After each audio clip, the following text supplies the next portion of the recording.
wo South Africa so no ye makwaba mama ha na mo hwe yen etie yen baby bia across yase ye makwaba edamase se mo choose yen ene awie ene probosome de toso edu ene efiada so hum no miensa ba pa ho simane be du nsia na ye de dwumade ye brewo efri adwoada de kosi fiada na ye hyase no miensa ede kosi no nsia ne asori ama news team no aba besum ede de aka no ato aso nsem no ye dika ye ditie ye wote ya wanti ase ye ye wose ye sa so boso bio se be ya wo beti ase de ye fresher asisi ye wose ye de ba ni nyina ye kekese ni na ye de abramo ewo Montie dwumade so medical catcher mo sa asem no say ye politics say ye business say ye ya mamre ene amane ho nsem religion bibia say efamenu mienu ho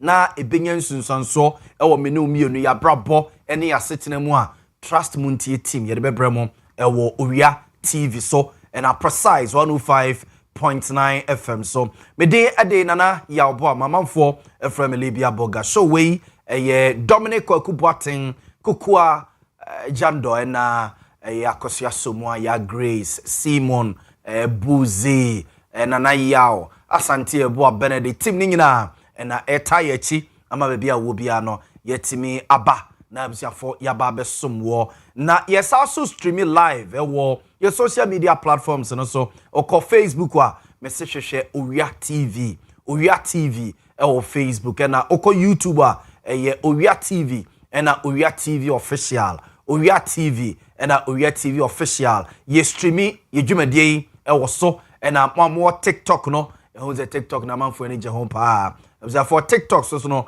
Owia TV official ye streami ho no mo a wadwenkyere ene nsusu ye nyina o de toto ho no mo a ye guso a ye de dwumade no ye bekenkan ede amamo say text message and answer WhatsApp message obetimi dia fa 0243220044 so ama yakenkan ede amount 0243220044 so ama yakenkan ede amawo ewie ewo yedwumade so ne hia ne se yeni atem so tia se ya dwenkyere kyere wadwene no bi so nkyere na dwene se ne wo wadwene sitie no obi so de different so tia se enne maminka bi democracy no de ene efiada bojaye tie bebo no pa na je se yakọ yenim ewie mempanimfo a eka me ho ama yedi dwumade eni me guest me gentleman a omo ebeka me ho awie ama yedi dwuma no enie ora Emmanuel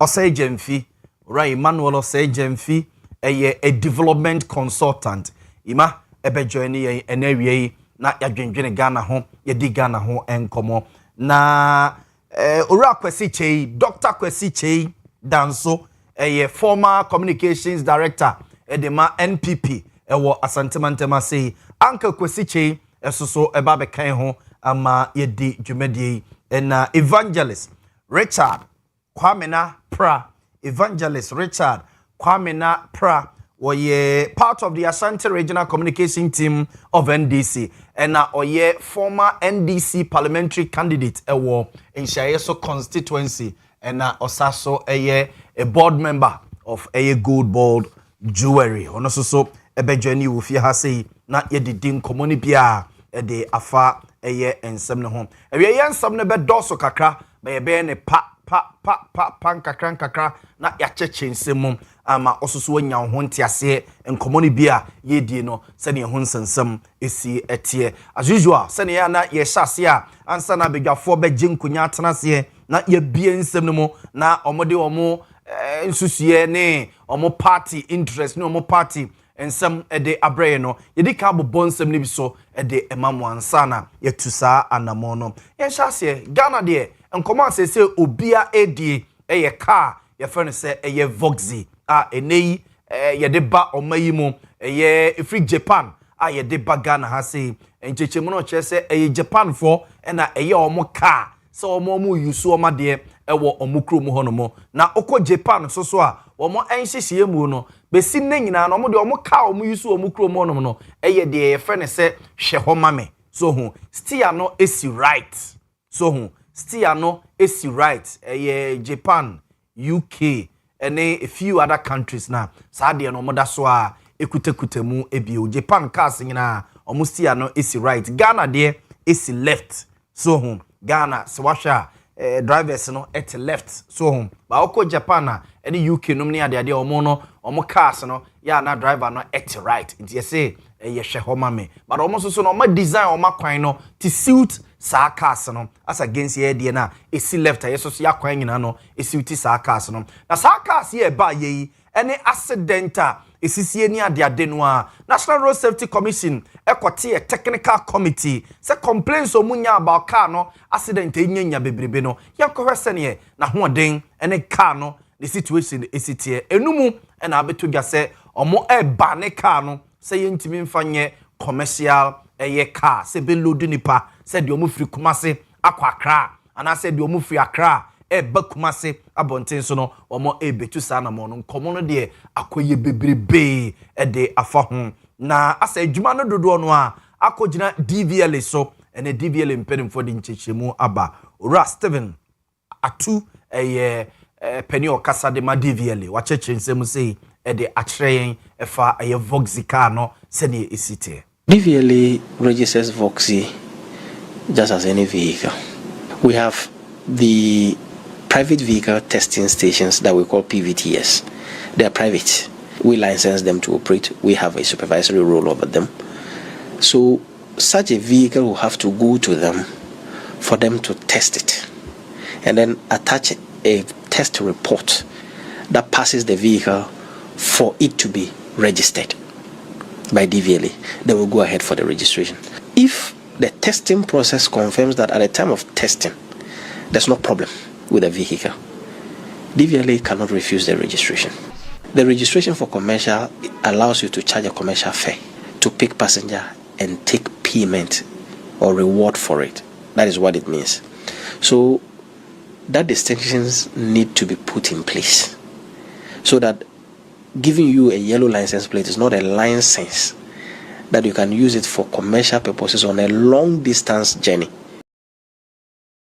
And way a penny one no and a share in Kitahudi so edema DVLA driver and vehicle licensing authority. If you change your friend say DVLA no and not yet in Kenya na ochechin semu kakra de achena away from ASR and Komono we humanity to me de mayenia ye technical people be brave e bedin komo de afaka no ne bobre ene sene na busu pa esi etie na edidi ho enkobo na no beka ya Guta Ashanti regional president ru atoni opon e de betu gase ka no omo problem bia ewo ho a enam so ma ye keka ho nsem but dia bay ye be hwese ne ho asem esite omo so makwa businessman a omo krakas ne bebrebe e de ebakuri mu enne ya aban etu sa na mu yi omo ye ne den de omo akra no omo be sa de akọ anase omo eye ne den ye di enkomo onobo Patrick Yaw Boamah Okankwe Central Mrasebedwani oni ni nuanom Mrasebedwafo bi no mutu anamombe de krata akoto Mrasebedwa fiem se Ghana ye gold reserve gold aye boabo no de gu honom se dachi bi ekoba so oman no ye kwa hunyehiem ye kwa ahunchiremu a nka je de nsa akwa akotum ne atam kakra de aba bebo oman no ho bra gold aye boabo no so ye di gina Ghana ye sika na chi sidi no ama na hoden ama no na basemu aye du emekobase otutu anamon bia wetimanya ahoden de atu no ebeto gya se Bank of Ghana ne Finance Ministry no atonton tese emududu no a eno ena honorable Patrick Yaw Boamah Okankwe Central NP ene ne nuanom MPs bia eka no ho de krata akoto Mrasebedwa fiem se Speaker of Parliament emakwan na kwan a Bank of Ghana ene Finance Ministry no ene mpedemfo hwesika samso omo fa so ton sa gold no ebebrebe sa no enkaye nkonko hwehwem abeto gya Speaker of Parliament abone nsem no de atugu se omo efi se nyina so bia anim ni kwan se yakote committee bia onobo Patrick Yaw Boamah akasa de afa yebusa ne se ayese no na bemu abu ana na oya no say until they are not above the constitution, they are subject to the constitution. What was here? Me filing motion, many Minia Babna Osasari, MP for Tiwa East, and Isaac Boamah Nyako, Efia. Say, Speaker of Parliament, we being the people's representatives, no, all my own quite, the entire Central Bank, it is Jumano. One, did it go through any transparent process? Because gold, no, Bank of Ghana is an asset for the Republic of Ghana. Bank of Ghana, a covered entity. Almost procurement, but some aspects we need to know. That's why even MPs and Deputy Minister of Finance sitting on the Bank of Ghana's board. What must I say? They are not above the constitution of this country.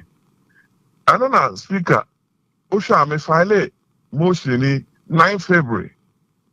Yeah, April. And then 10th April. That's right. Close to about 2 months.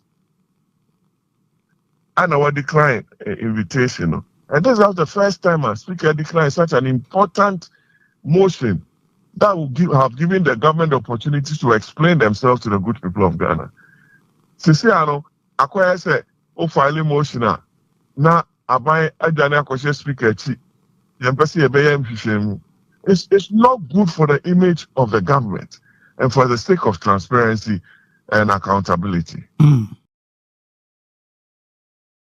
Patrick Yaw Boamah, Emrasebe Geni or Womrasbe Fima, this year war or kind que central abattoir and Persuaso and yetene can say and yet and my democracy no. Say Bibini ne Koso Abemo na omuye members of parliament omu sigana for name e Womrasbe Gemono, so among the ba. Say speaker makwanye musabusam na yentoto amanfo ano omo efo mo ho ano na sabre bia se yebeba atogu a officer emwa ye democracy no nabo Patrick Yaw Boamah na yete no enkano yanto aso na enra emergency cabinet meeting ekoso ewo mampani aseyeye ni nyina akwakofa petrol diesel ene gas prices epegya ne mu sese ya nipa pia hyase ekasa edefa ho no ni nyina akwakoye Israel ene Iran ene America ntokwano a ekoso sese no nam so ema epono so bia ye friend say Strait of Hormuz Iran for no atutum so mo makwan ema ship no vessels no enkonkotwe fomungo no emfiri sabia no emfa ma emawiase adwama so yenye bi enkonkoto sai emergency cabinet meeting ya ebasi president edi atudwa se finance ministry no ene energy ministry no enye nseseye na taxes ene levies bia edida petrol ni diesel ene gas so no yenhwe na yenyi bi emfiri so se be na ebo no beba fom ama Ghana for ya somadwe yen na ye ho atoyen government communication minister Raphael Skwachefosu ene omamu ni nyina ekasa yemra emergency cabinet meeting no ekwawieye na yentie nchechemu a Felix Skwachefosu de mai. So the first directive that cabinet has issued is that the finance and energy ministers should take immediate steps to reduce the price of fuel through the removal of some taxes and margins on fuel, effective the next pricing window, which is about a week from today. And this is supposed to be done as soon as possible. Second, the transport minister has also been instructed to ensure the expedited deployment of newly acquired Metro Mass buses. You recall that over the weekend I announced the arrival of 100 Metro Mass buses. Another batch of 100 buses are expected in August, and then the last batch of 100 are expected in November to make up 300. But currently we have 100 available, and the transport minister has been instructed by cabinet to ensure expedited deployment of these buses in high traffic corridors to ensure that it alleviates any difficulties that may have arisen out of the recent fuel price increases. The transport minister has also been charged with ensuring that these Metro Mass buses, in addition to this, the president took the opportunity at the cabinet meeting to remind all ministers and senior government officials and appointees to adhere strictly to his ban on fuel allowances and the allocation of fuel. And this applies to all ministers and senior government officials. Let me indicate that the reduction or removal of some taxes and margins, as I've indicated, which should lead to a reduction in fuel prices, effective the next pricing window, is supposed to last for an initial period of 4 weeks from the next pricing window. After the 4 weeks, the situation will be reviewed, and as and when it is deemed necessary, appropriate actions will be taken. So these are the major decisions. Let's Kwache Ofusu, where government communication minister, no Sasu MP, Emma this year war Abra Asebu Kwamankese, Abato Empesiaso, and a Yeten Canon. Now we and a NDC MP Bakoso Wakasadia from Honorable David Von D, where MP ma this year what chifu, a Timokwa, Abato Empesiaso, the Atuga say, the mere fact is a president, Ejitum, said the Ebo Bane Ehu, the Ebo Bane the Ahunche, Ebe Bregana for. Na petrol bona pega no offer emergency cabinet meeting krano or se Ghana for yekodama mpeni John Dramani Mahama say Honorable David Von D NP ewo chifu atimokwa abaton pesiaso then sem any 1,800. But as if though that the war was something that was planned for, was in the known of the Ghanaian government, and that would have prepared to mitigate the effect of the war. That wasn't the case. The fact is that this thing just blasted everybody off the face, and nobody knew that this thing was going to happen, and nobody knew this was going to happen, and the Strait of Hormuz was going to close, and fuel price in the United States before the war, they were buying a gallon of fuel at $2.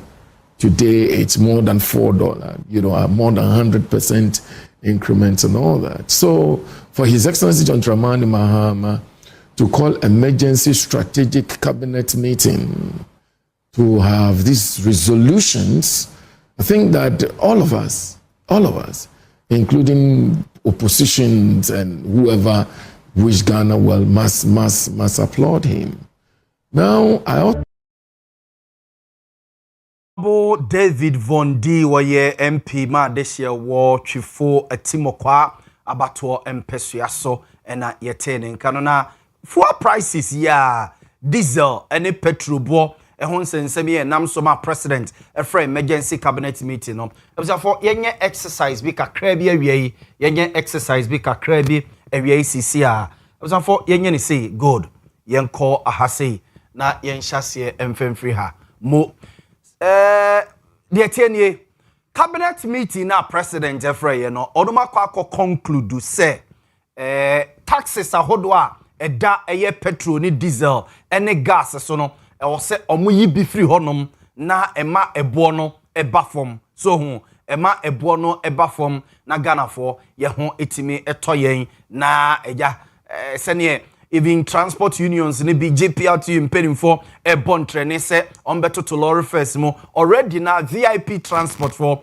atoto omo lorry first mo as to say take effect and say bia omo etwentwen so kakra ya te say meetings name enkomo ekoso de but omo nyanka bibia nkyere ye de na ke say omato omo lorry first mo a start ya eye adwuma eno na sa levies no ebusafo yenhwe levies ni bi bia wom say government communication minister ntiman kyerɛ yen say bia levy way and a president instruct say omo enyi emfemfiri ho no mo but yekeka ne nyina bom levies ahodo no a eda petrol diesel gas eso e Ghana mema say me anama men kan say taxes a eda gas petrol diesel eso no and yakeka ne nyina abom to say current expump prices build up so and a component any number 1 energy debt recovery levy and no eda petrol any diesel so number 2 road fund levy ebi and also so eda petrol any diesel na minimum yeto and number 3 energy fund levy and also so eda petrol any diesel na minimum yeto so number 4 price stabilization levy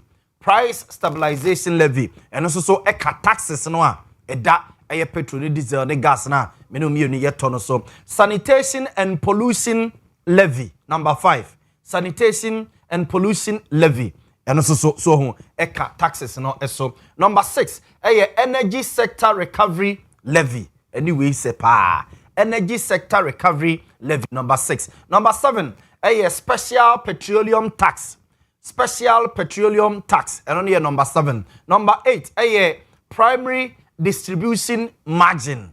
Primary distribution margin. Number 9 bust margin. Number 10 fuel marking margin. Fuel marking margin. And number 11 unified petroleum pricing fund. And no number 11. Now the tie yedi asototo form tie nkomo na ekoso no a for wom say government communication minister entimi ankyere yen besi ne tax dodo na say tax kro no a president ebeyi edi afri ho no mo but yedi asototo form no de tete ene say efri number 8 edi besi number 11 efri number 8 edi besi number 11 no emu bi ebetimi afri ho no mo say anye baako a ebetimi ayemienu.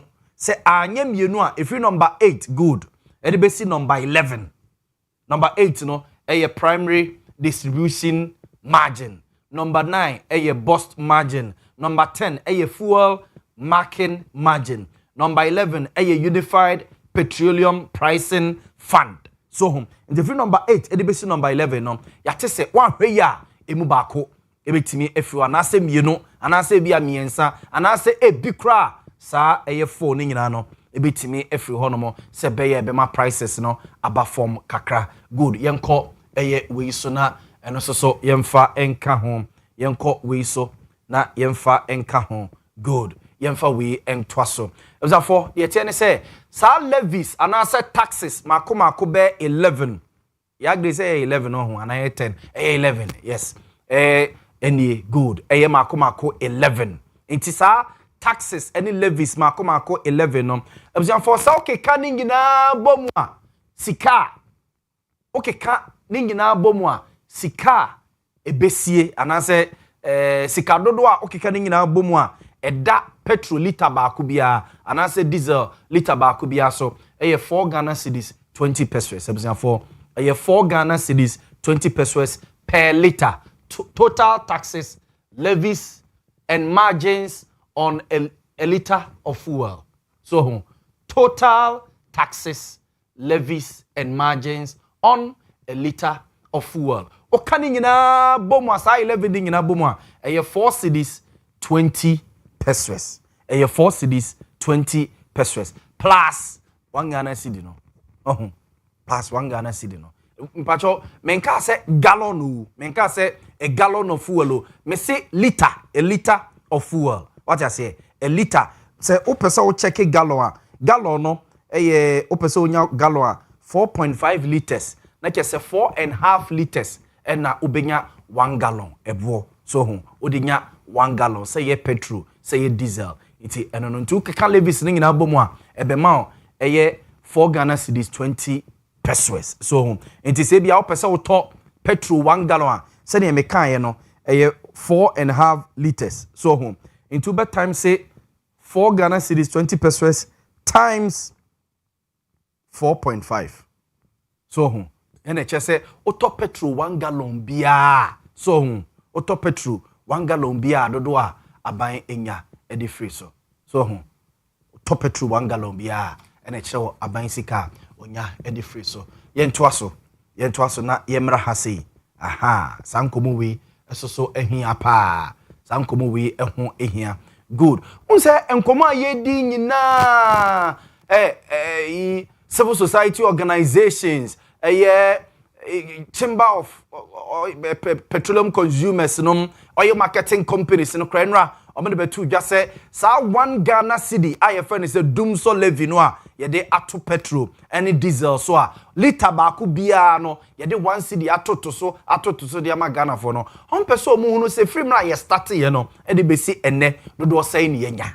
What I say? If you na ye start ye e de besi ne sika dodo say ne yenya dodo say ne de atuatua sa independent power producers na omude omo plant akese ye adwuma ami yenya light e de free mu no e ho komo e koso na sa 1 Ghana cedi no ta 1 Ghana cedi no a edida ye petrol ni diesel no a ye to no so no ebisafo nipa bebre na de suggestion na ma aban say aban enye no mfamfiri so sa aban yi 1 cedi no de free so a ebema petrol no say sa wo check baby to say goil nam de be example de be ye enko advert mobile what I say aha enti goil cross so say ye advert ya mo ba ja be fa na sa o mine dia goil say petrol liter ba ko ye 13 Ghana cedis 30 pesos 13 Ghana cedis 30 pesos so that say say ye 1 Ghana cedi ne the free so a ebeba 12 Ghana cedis 30 pesos 12 Ghana cedis 30 pesos e bia be ka se nche da nya de bia but the isikamu ukikabo mu a isikamu pa abisa for say 1 Ghana cedi no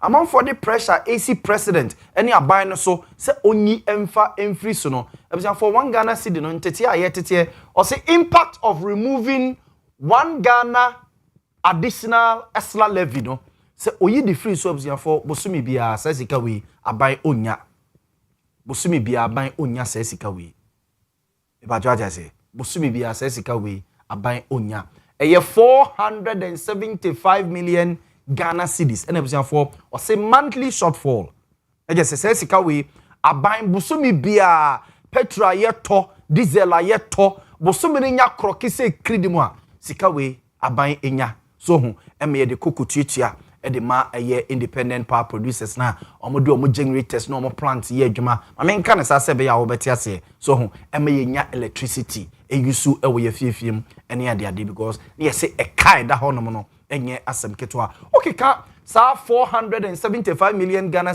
cedis no monthly e de bomu a ye ntete ne say aban enya close to about more than $500 million afibia eno de kote e car oman ye de independent power producers no eno no nti say uyi no de free ono ma ebusia for say sika we bosumi bia aban onya nti na je say oman no ida se ye be kodum so we kra ye tua 1 cedi ena nkane no ebo na ni pre ntimi nyina so eni ye koyi 1 cedi na e de free ono mo ba ne nyina mu so no o say fuel prices no etimi eba fom eme ye ho etoye nti we eye ba bia ya ba begina sesei 1 Ghana cedi na amanfo se aban onyi no bebia ya ba begina sesei eno no month bia sika edema aban eni to there it was a 12 months in a year meboa 80 times 12 so that say sika pimpa ma yenye ye last slide na yenko yenim what you say yenye ye last slide na yenko yenim good for sa Israel ni Iran any Americans and Zemia ekosi impact enya ewo ye fuel prices so for yen check across the impact of Middle East tensions on Ghana's fuel for from 1st February edibesi 15th February na okọ wiase nyina adwaman so a na fuel price 67 and between $67.72 edibesi $69.96 for what you say between 1st February edibesi 15th February na wiase nyina you crude oil no na ne bo between $67.72 per ankre bako edibesi $69.96 per ankre bako nti je say in between na no oba Ghana ha say a sa time na fuel price ejina say no na okọ filling stations e wo Ghana na petrol observe na ne buo nie na 9 Ghana cedi 99 pesos na petrol buo 9 Ghana cedis 99 pesos 9 Ghana cedis 99 pesos petrol bo ene no na every 16 February edibesi 28 February mind you for fuel prices no esesa every 2 weeks bia fuel prices no esesa Ghana member say pricing window no say so me 2 weeks bia o review either say be kosoro and I say ebeba form until from 16 February to 28 February baby eye wiase nyina adwaman so fuel price ebegina ye ne na between $71.32 per ankre bako barrel e de ko $74.76 per ankre bako na obaga na hasia na petrol bo egina ha na liter bako egina 10 Ghana cedis 24 pesos na egina 10 Ghana cedis 24 pesos na ke se ode toto 9 Ghana cedis no a na ke se ekosoro kakra na fe ene e baaye ebedu first match edikosi 15th match first match edikosi 15th match hososo no ebusan for de baaye ni crude oil no ene price no fuel price no ebegina $77 per $77.24 ene baaya de begina be $102.38 na just akosoro pa so between first match and the 15th match baby a prices no ebegina ye ni enti na oba Ghana hase ya na okoto petrol na busiafo liter ba ko buoni 10 Ghana cedis 46 pesos 10 Ghana cedis 46 pesos enti wo de koto to February de ne ho a na gese eno so akosoro kakra ene ba 16th match ene be 31st match 16th match ene be 31st match aha na esesar gro ni nyina ena ebegina ayi fuel no gallon ana me nka se gallon ayi ankure ba kobo ebegina $118.42 $118.42 ena na between 118 at about $121.88 and no and the Ghana price no at the big 11 Ghana cedis 57 pesos at the big 11 Ghana cedis 57 pesos and they yaba 1st April from 1st April to 8th April observe for from 1st April to 8th April no the atieni e wom say omu 2 weeks no ensoin but see a share the ekoso ewo Strait of Hormuz any Iran ni America ni Israel for no entemu a we so bra na still no between 16th March and 31st March no na still no na Donald Trump ekeka na nsensem no na Iran for so ye de omope na Israel so no egusu esanigu Lebanon for so no mde bi so ekosei so te say na ma Iran for say opomu mpo Strait of Hormuz ni emie ne china all between bi aso no ye ne wo ede ene aba be do 1st April ede be see 8th April ene 10th what I say 1st April ede be see 8th April but for ewom say na apega aba be see 20 yamfa say $22 per barrel yamfa say na aba be gina $122 per barrel but for etibai ebe gina 108.03 bi ho 108.03 ena asat 8 April no na busianfo ene yenka ne se fuel price we are seeing in adwaman so no ye gina $93.92 per barrel yenfa se $94 per barrel ankure baako $94 nti sabre no a Donald Trump beka se oni Iran for no omo deadline bi say by that time na mo 8 na say omumbie Strait of Hormuz obebeni Iran kroni down any ade no sabre na epega na eduru anwumre no ebeto odwa se United Nations Antonio Guterres mabam any Donald Trump akasa wate ase omama 2 weeks ceasefire bi Pope Leo abam so hu Pope kronkron abam omni Donald Trump akasa wate ase influential people Pakistan president see them say America vice president akwa kodu Pakistan ama mastatia omo edidin common ya de enema de no etiba 90 me fan say $94 per ankre ba kono enti ebegina 94 asat ena me ne wo kasa ebusia for sa wo koto petra me pacho ne bo Ghana hasei ne bo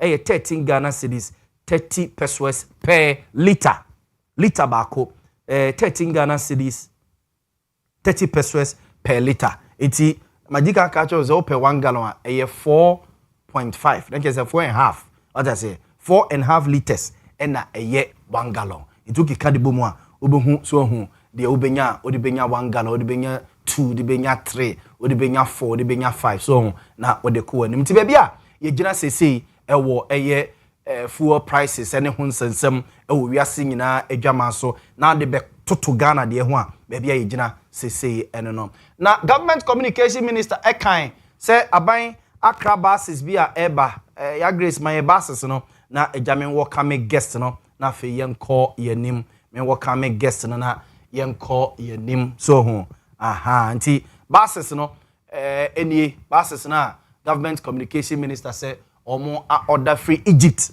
order free Egypt. First 100 ababidru. First 100 ababidru. Nyankopon yadoma. Or say by August. The second 100 beba. Into by September, October, November. Honum de neje say the last 100. Eye mako 300 or more at the Metro Mass Transit for normal the age. Me say bus no. Bako bi afa nipa 29 and I say 30. 29 30 more bako. So for nipa 29 between 29 and 30. Into omo de babe twa pitim se be Yaw Boamah transportation na lorry fare so omo catch rom so say omo lorry fare no making sure some de ne be form as compared to a VIP, as compared to a JPLTU, as compared to a OA any other buses in the identity a nice bus mum efe so we ena eba na ye yusu e wo Ghana mema say I don't know enti me guesta me gentleman na e ka me ho awie na abusuafo ye diguma no enie Emmanuel Osei Gemfi a development consultant or coming home awie na ye di ye dwumadi kama na afi ora kwesi chei esoso former director of communications of MPP ono soso coming home fi ha sei na ye di ye dwumadi fe so ho na evangelist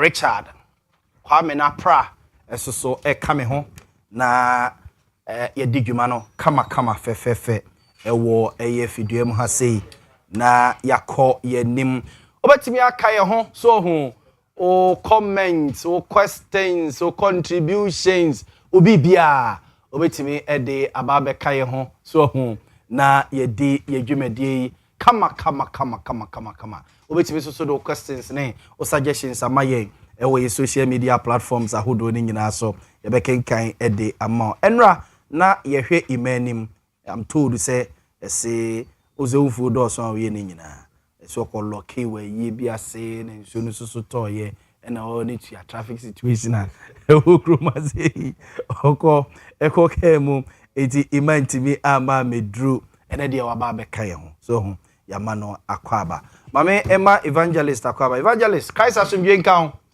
ho so mi official pa yakodi Easter ba no official pa Debia dia chen afi mo ye dia afi yes yada obo ade ase ye manage say nenso me ne wo ahia meda production ase say mrano omo kai yen say yenso oman mu nsem no ye ka bia yenim die kakra na yetumi edeboa enti enanso yaba michia ahwefo na maka omo say wo call Proverbs 3:13 and 14 also bless the one who finds wisdom and the one who gets understanding, for the gain from her is better than that from silver, and her profit better than gold.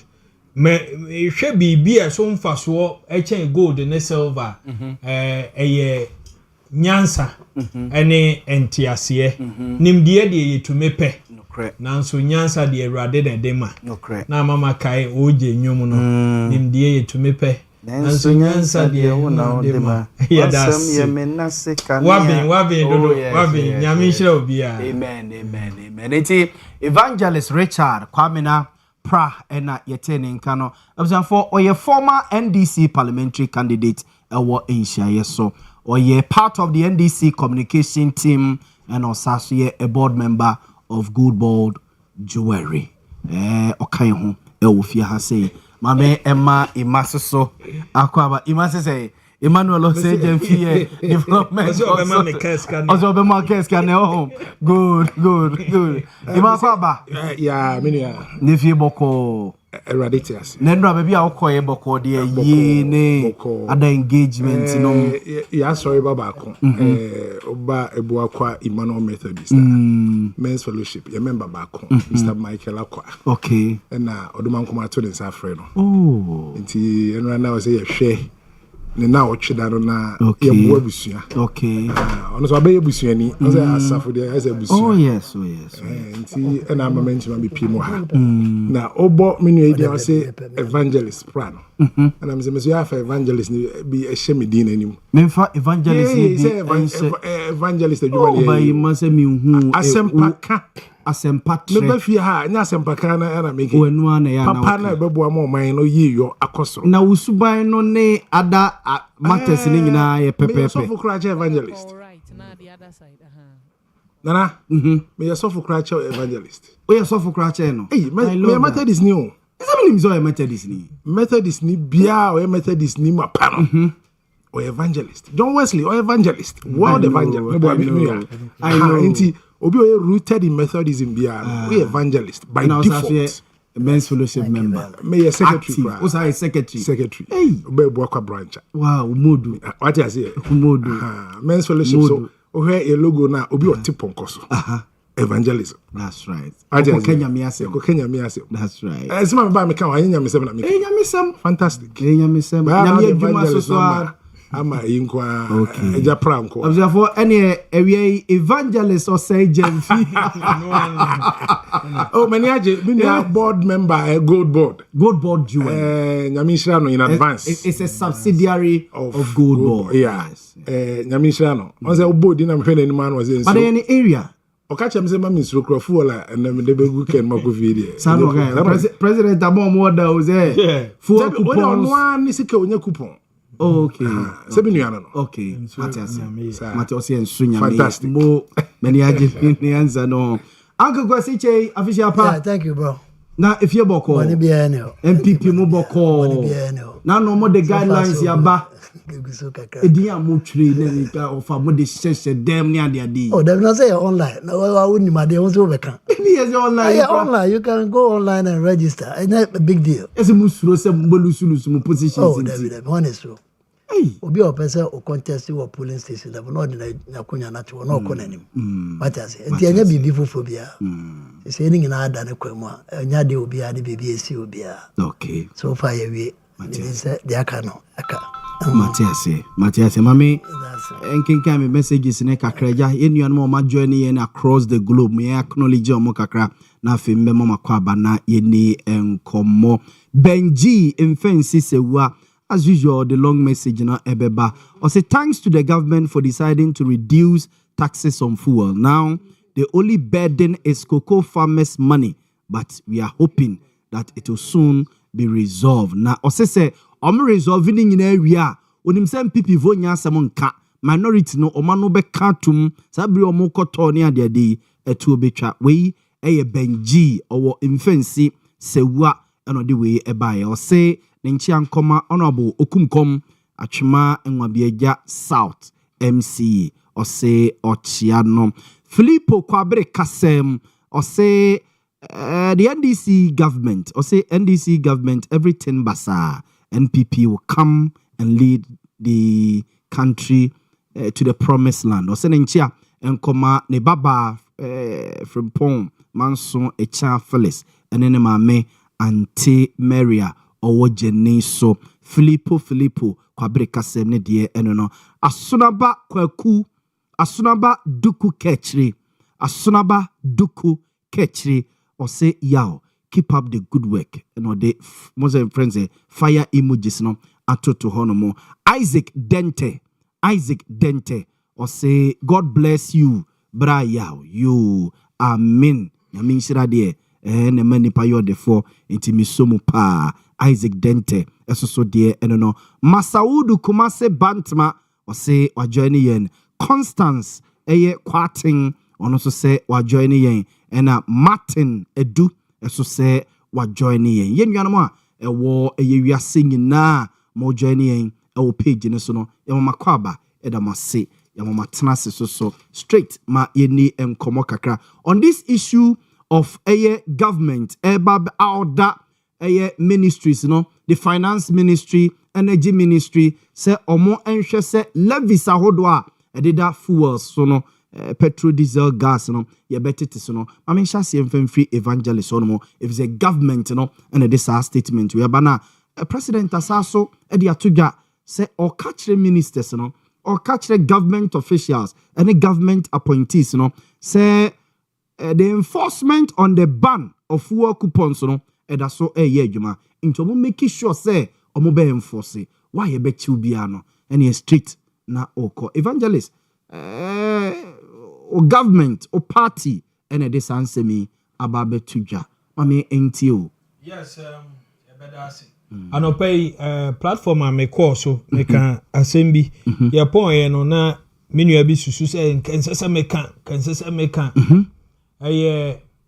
efa amamu oboni a MPP bebu ye ama ene government appointees nhyehyeye a na ewo ho say some fuel coupons ne some adododie bi nanso oman no the way a omo ebu no eja noma basa ama yenti ama we are suffering for it meanwhile omo enjoy it.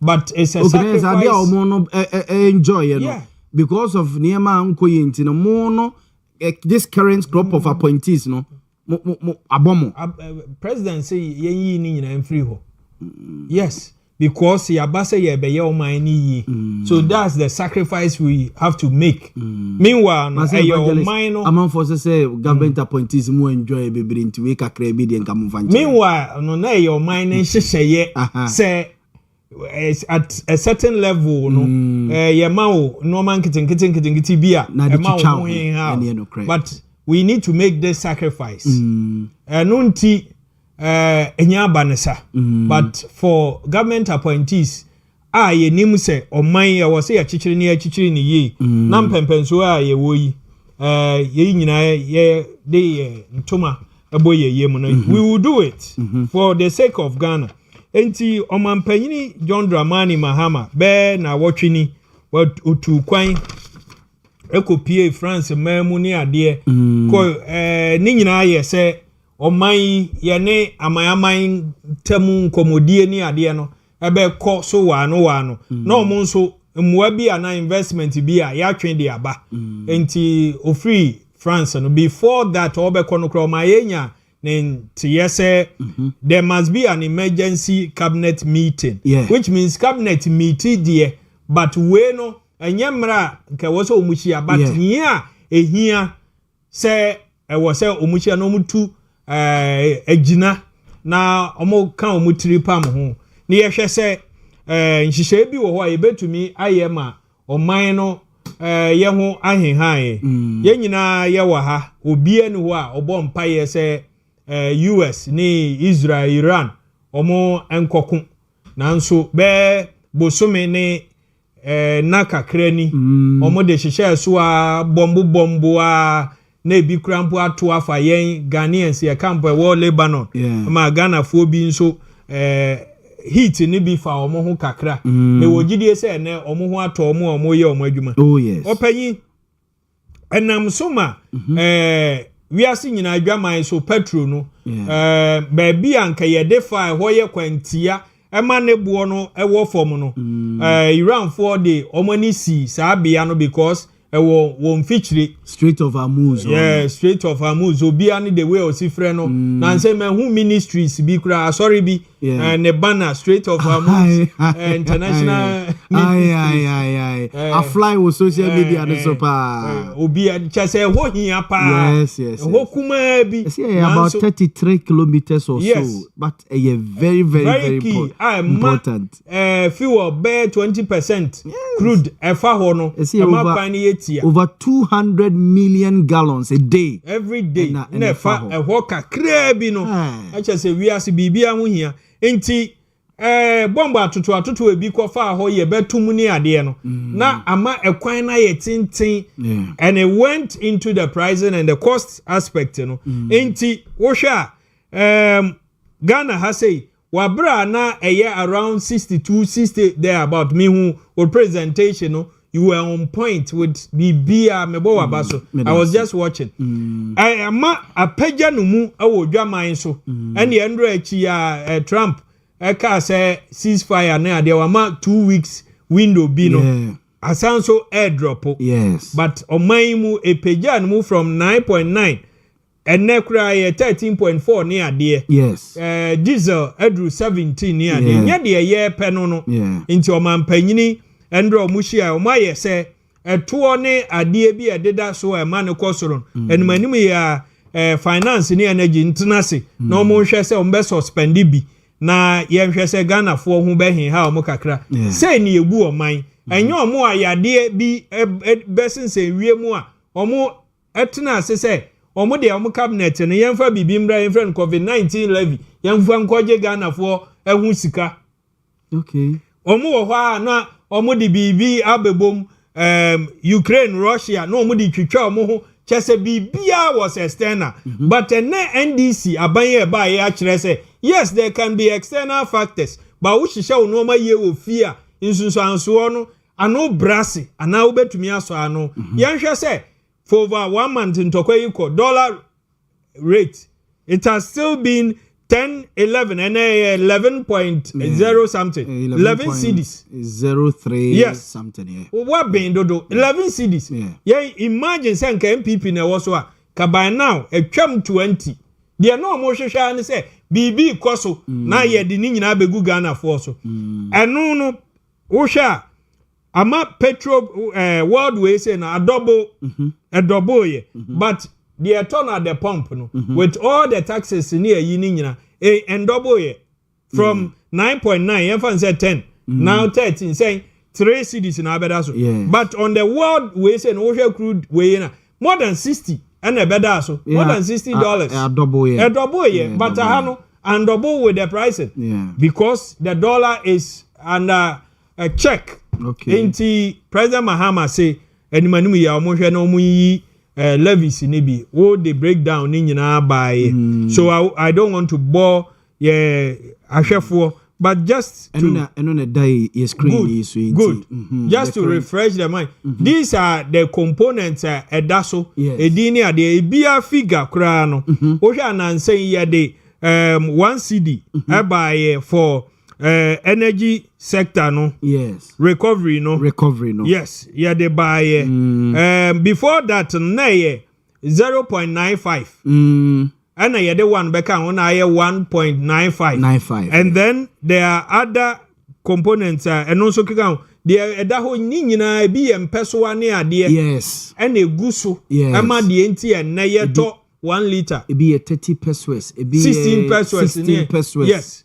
45 near 45 pesos. Yeah. Nina kabomua and a beda soma yetu meton. Inti say 1 month President Mahama aka say yen suspendi bino. Nache say either say a buono be to me a drop and I be to me as in say but I'm seeing say a buono be san about 10-11 cedis one. For instance, the next pricing window.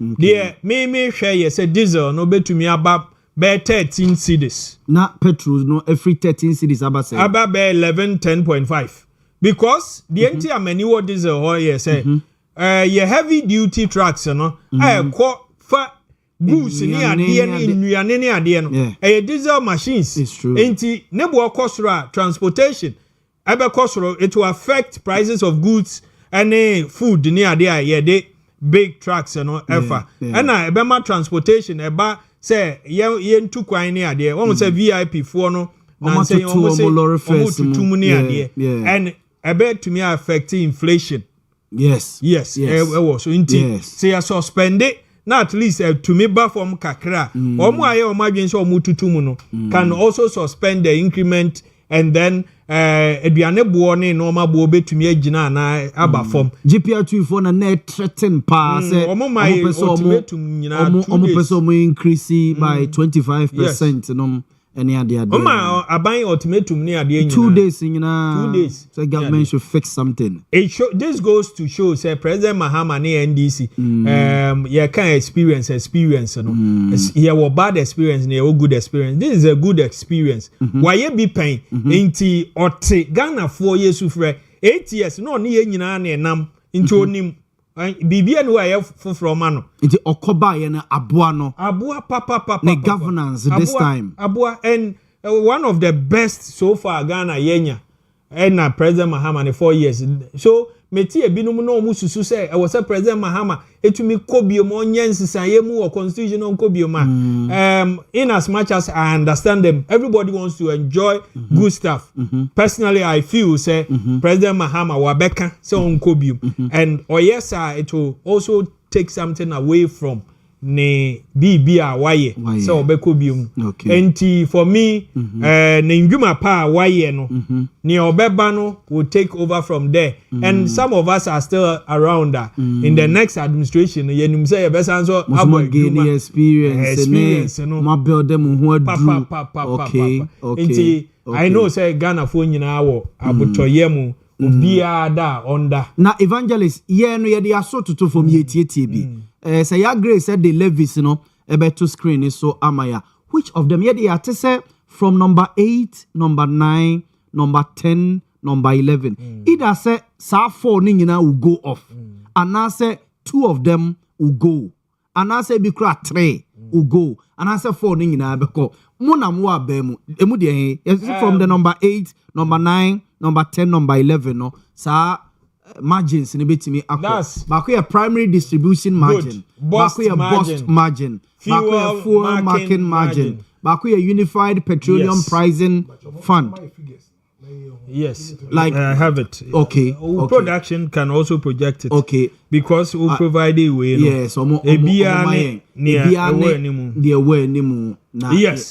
Enti seba energy sector recovery in the one city we all know this. Yes. There's also energy debt recovery levy, and only 49 pesos per liter, and a road fund and so 48 pesos per liter, and a price stabilization and recovery levy, and also 16 pesos per liter.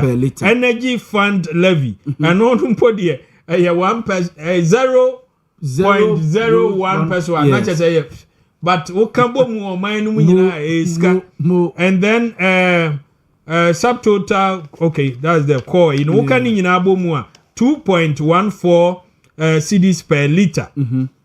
And top one, okay, kambo mo eboso. And then about diesel, no so PSRL, that's price stabilization and recovery. No diesel, there no 14 pesos. And then D levy 1 CD no, and also ewo ho near the nti. Oshe the so no na wo say nka yenki kan bubo mbe yes your prediction. I would also wish say near your best suspending no it must be something ube clear difference. For instance 1 CD no say no ni free so another 13 no not just about 12 it's something meaningful. But that's a industry players in a play 1 CD out. So 1 CD no revenue edema abine monthly 5.7 billion yes per year. That's per what year. We are looking at. Yes. Into who chemu by 12 now. Who say emodu and a stabilizing energy sector hono independent power producers in payment ni at the end don't feel say if you hono ma ebe ha adwene kakra. Yes, other levies no many omo ya adwene because of purpose no so wo de wonsa kokan no na which means a car yetumi atua ne ade it will start building up. And there's a likelihood say we predictions no like kabo mu maybe some you betumi anya 1 CDB or 1.5 B from the other side. No free. Na sa 1 CD. Levy be there. 1 CDB chen 1 CD. No, I won't say what they want sa koka the other one sa beka bia no to affect the entire ye de ba ye no. Untumi nka say wo yi kanea de no na wakofa margin primary distribution de no akọ ma energy sector no there be obi agina brane no correct nti I wish but that's a bust margin de kwa in sheda hadwene and a primary distribution margin so no ekwa menye sure say be sheda hadwene yes so, impact no be so much nti ebia sa last 4 no hono no free hono mo pay projections ne nkoma ye didie no sa na say air point to say sa 4 no ebetimi and they are suspending it for 4 weeks. 4 weeks, that's a month. And according to prices no review near there and say world market na drop it so maybe 1 month and so no na automatically above for more ye ni gusu kura mpo a still hard into prediction no kaime general mosquito or say lotto forecaster but you are not a prophet. You are only a good Samaritan. I'm a good Samaritan. But in the evangelist, the Richard Kwamina pra and yetino and cano. Mame uncle wofa kwesichi ho na ima enyina infinity. Aye. If you wait, memo be 15 minutes. 15 minutes. Nobody 5 year man. 5 year. No problem. Over. Mame ntie a president a call for emergency meeting. Wa other ministers no. Say and then ya levies ni bi infriso na Ghana for ye ho entoye. Ibi say it's a sign of good leadership. What dwene ni ma ho say. No ma wakaza ojiri. Oh, Papa wakaza ojiri. Azankwa. Chale. Ya ni ya kanse ma bia munya ho ni yi. Mama no na munya ho ni yi. President na kasa o. Cabinet meeting. Cabinet decision. Never say na anti kruma. Never say na anti kruma da. Eji ono na sem de me de se medika ya ka jo se nya dia beginidi. Oba ba ku no ka se otitis ka bi so ama. Ne fa ne yi. Ne MCs ne ade ade na otitis ka bi fi o market aso kai. Percentage bi o so otiti na wo de abeye chips compound ade unwi. Aso OCB. Ade osin we. Ba ku kwa omunyina ba je jomsika. Auditor General report. Obi akwaje ne de. When see chips when ba ko kra. Oso si kra wansi. I set ya between you kra wansi. On chair na bi osisi no. What that chairman? They say about us yes onim ningira onim bibia. Oh, chairman bibia osi no. A service to God and my country. They say you want me and you inform me and listeners. Then we entertain them. Me trust one time. My point is say and that dia will see ba kokra wo bibia. Sika no so mantua. What I say? Obe ka say or lean government. That's an obe ka to lean government. Yeah. Yes, sir. Lean government. And this was 58 ministers. Government machinery in our Jubilee. And I do the na near 80 no. Then in $353 million. Million Ghana cedis. And our only year is one. A 2.7 billion. Look on your budget. A cow bow. Our office of the government machinery. 2.7 billion instead of 354 million. It is the net doors, no. I had $354 million. Ghana cedis. Ghana cedis. The Iswano. I had 2.7 billion cedis. Emudia.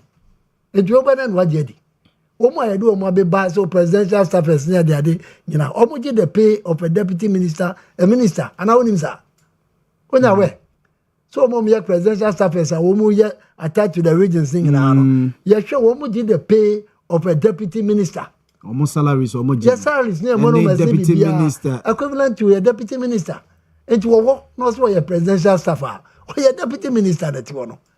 What I say? The pay no your deputy minister pay. It was one who's coming bill, and as I did baby on echo. And here the almost case is swanwa, is swapa noa, and who can you now 2.7 billion.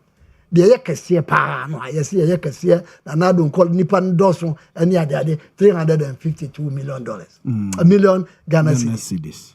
In general, can I say? President, I will take Ghana, our only priority year pad. The whole Ghana. Obi Chamwaya, free as it as Yaman Kodano, or your pad.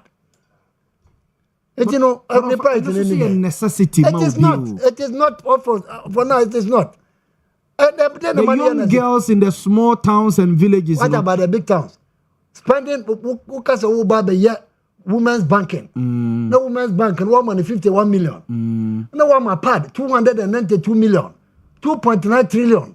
And the man said now okay. And then Ghana is also Papa is why? 292 million Ghana cedis for pad.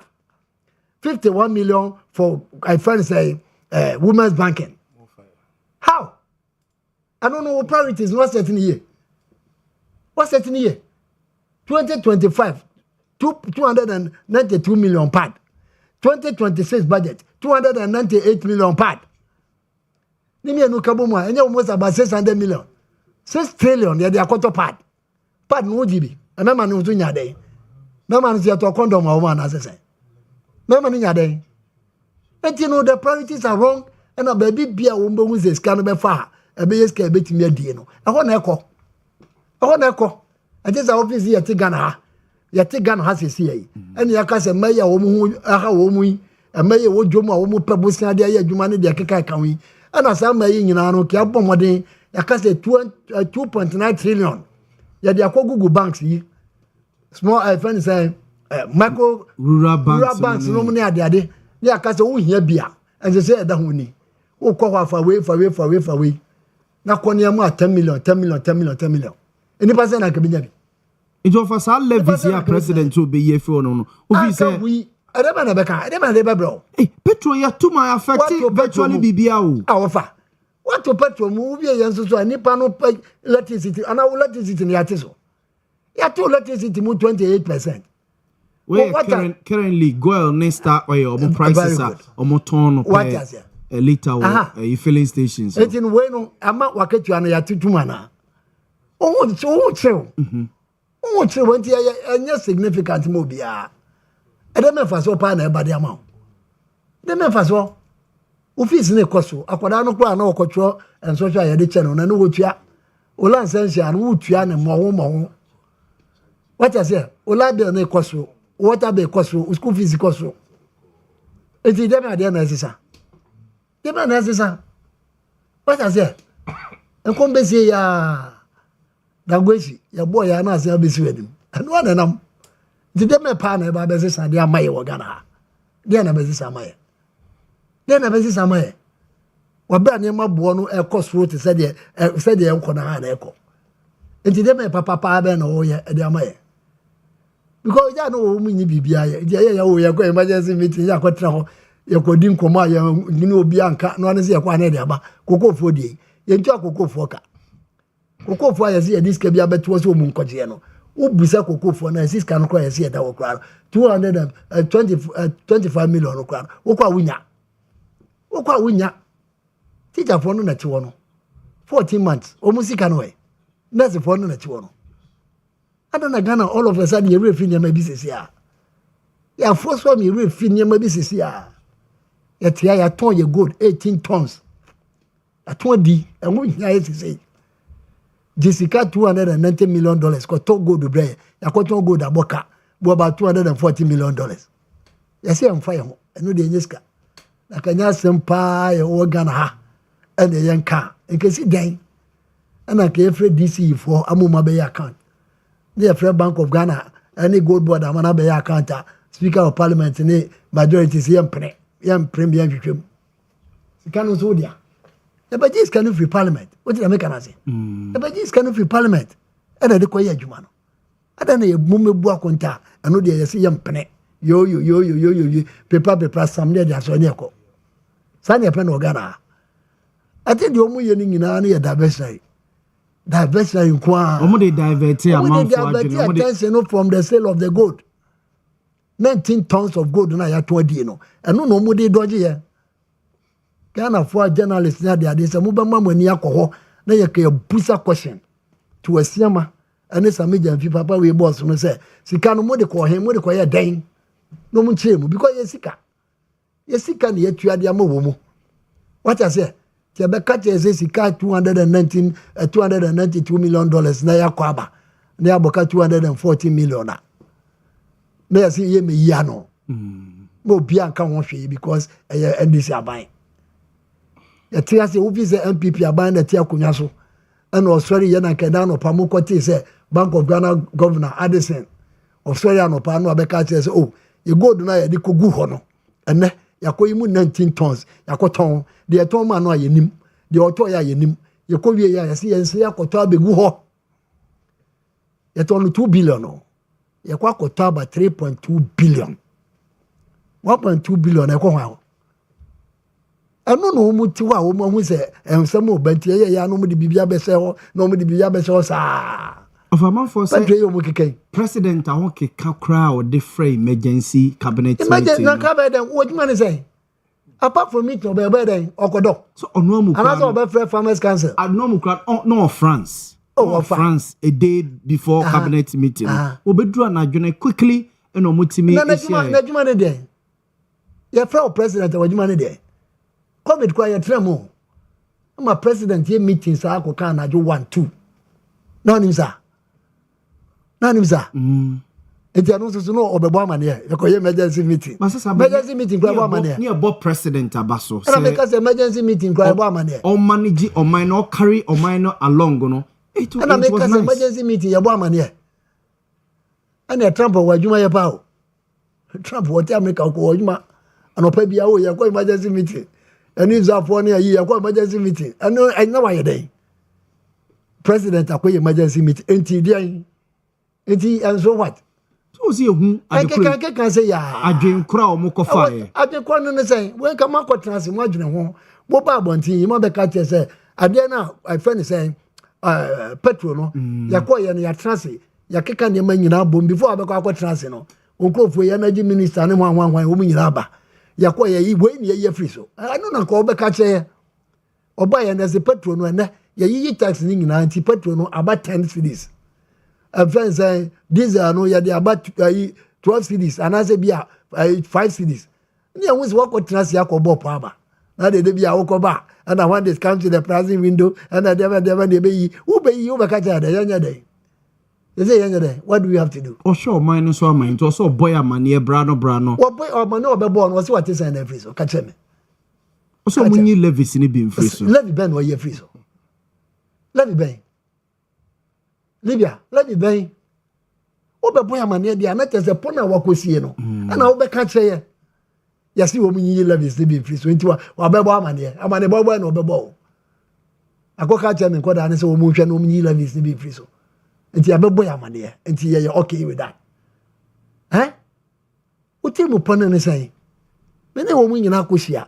Panyefo ne ba ye friend say MP fo ne ba ye we no ba ye check ne ma ni nyina no. Ye levy we enti ni nyina no ye keka bo mu no ye hwe petrol no ye yi we no ma free so amana kwesi sei ye yi we no ma free so amana kwesi sei enti no from the next window no say ke betum a we no enka ho enti ye beba sei ye bebo amana bi sa ana say ye be ka chi o say ye koshia say ye yi bi free so no ye satisfied eno ha no eno ni amana bo a ye pesi etie enye no ni ye pesi etie enti wonye concrete no na meka bibi nche ye sani ye adwuma no nyese wo be ba akotra baabi no abekeka na pranso abetra no akofa paper bi na ayi wani wansidi na we abekeka sa 40 pesos no akeka sa no afa no wadi no afa no wadi waka wie we wakwa akoda that as here etino nya no ne yeka me dire se sabata magana no mumia ma yani anko ne ma bi ho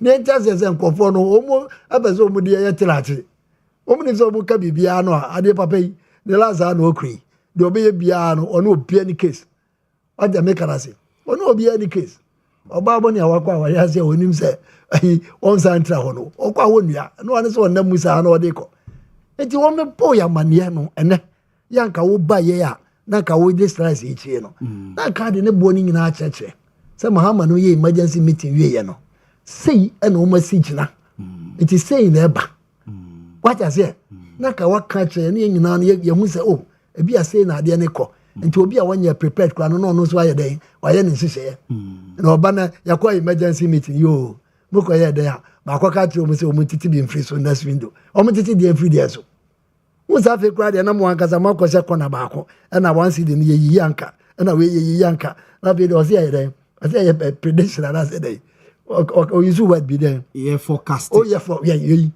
forecasting na mo de tia apa na okoye emergency meeting mo ameka bibi ancho it was there yeah forecasting is that how it works it's about time was say omo ye serious omo mamuo ne ho that's omo baba be say do omo de kokofu yi ano so na emergency meeting after say nipa watching no koko na start October last year omo de koko ni ko October yentua November yentua December yentua January yentua February na ade no ye den no and obe for emergency meeting so dey for emergency meeting after 4 months I yentua ka na for emergency meeting so ya se akoye meeting na wie na man ba ko ya obedi introtre ye ya atro force yi no no ase aba be jina ho ba atro force yi no no ase aba be jina ho atro force no no ase aba jina ho no ase aba be ka che ye se koko no ya teso ade free 36 ɛde aba 25 nani a money dwa what I say it is a omo bibia omo kache Ghana for a omo nya trust no omo mo pon nwie obo pon a no de abreye they said de bia no utimi say inconsistencies we say ma omo ye police for the police for ni security services recruitment no mama bibia ye wansam after oba ya your friend say on the heat of the moment I 5,000 count na 10 ye former director of communications for NPP Asante Mantam Hasei ena yete no enkano mame emra ima baby ayaba bejina ni manfo fi say the president has been proactive enough because even before enono odikan ma yenya ntie one civil society organizations ne organized labor share catch mo say omo monitor closely the ACC or Iran any Israel ne American tem no say ehu hia levis ni bi on mo be yiye for Ghana for ehu atoyen ofi say ne kwanso no minu ya medasi na matchia Ghana maima because anope wo na mpesem no mu dinko okay empire ba ko pe na me bo mani pe friend Ghana ni empire say nyame emayen ntiase omaye nyansa eni akokoduro ebitumi de atinio mase na yetumi a confront issues as they are because ya nyane sao I'm telling you say omo betwa ya wesa ni pe friend politician omo betwa ya wesa ansa na meba mahama the committee and directive of the man so I want to lift a veil. You see, as it stands, said a question. It's a step in the right direction. A proactive approach. Nyansa wom, whichever angle. But say me lefty veil now. Me trigger any agencies adibiso. NPP NDC. Almost by say my memo classical case in contest beginning from NPP. Almost so many free SHS by. Yeah. Into to the ordinary Ghanaian. Free SHS aba. Anya Shikrano. Me free SHS one for so and I'm a bakobi more fast kobi. Ghana name found so baby say. What and what makes up the free SHS? If I Ghana for and also na dia ba bedru baby ya bedru. Enipa dodo say na free SHS one for so. E kasa na ebo. A casani abo ni pa bako. A rela na ana inflated. Gana ni found. Any power theaters for assassin so unfa details won bia no.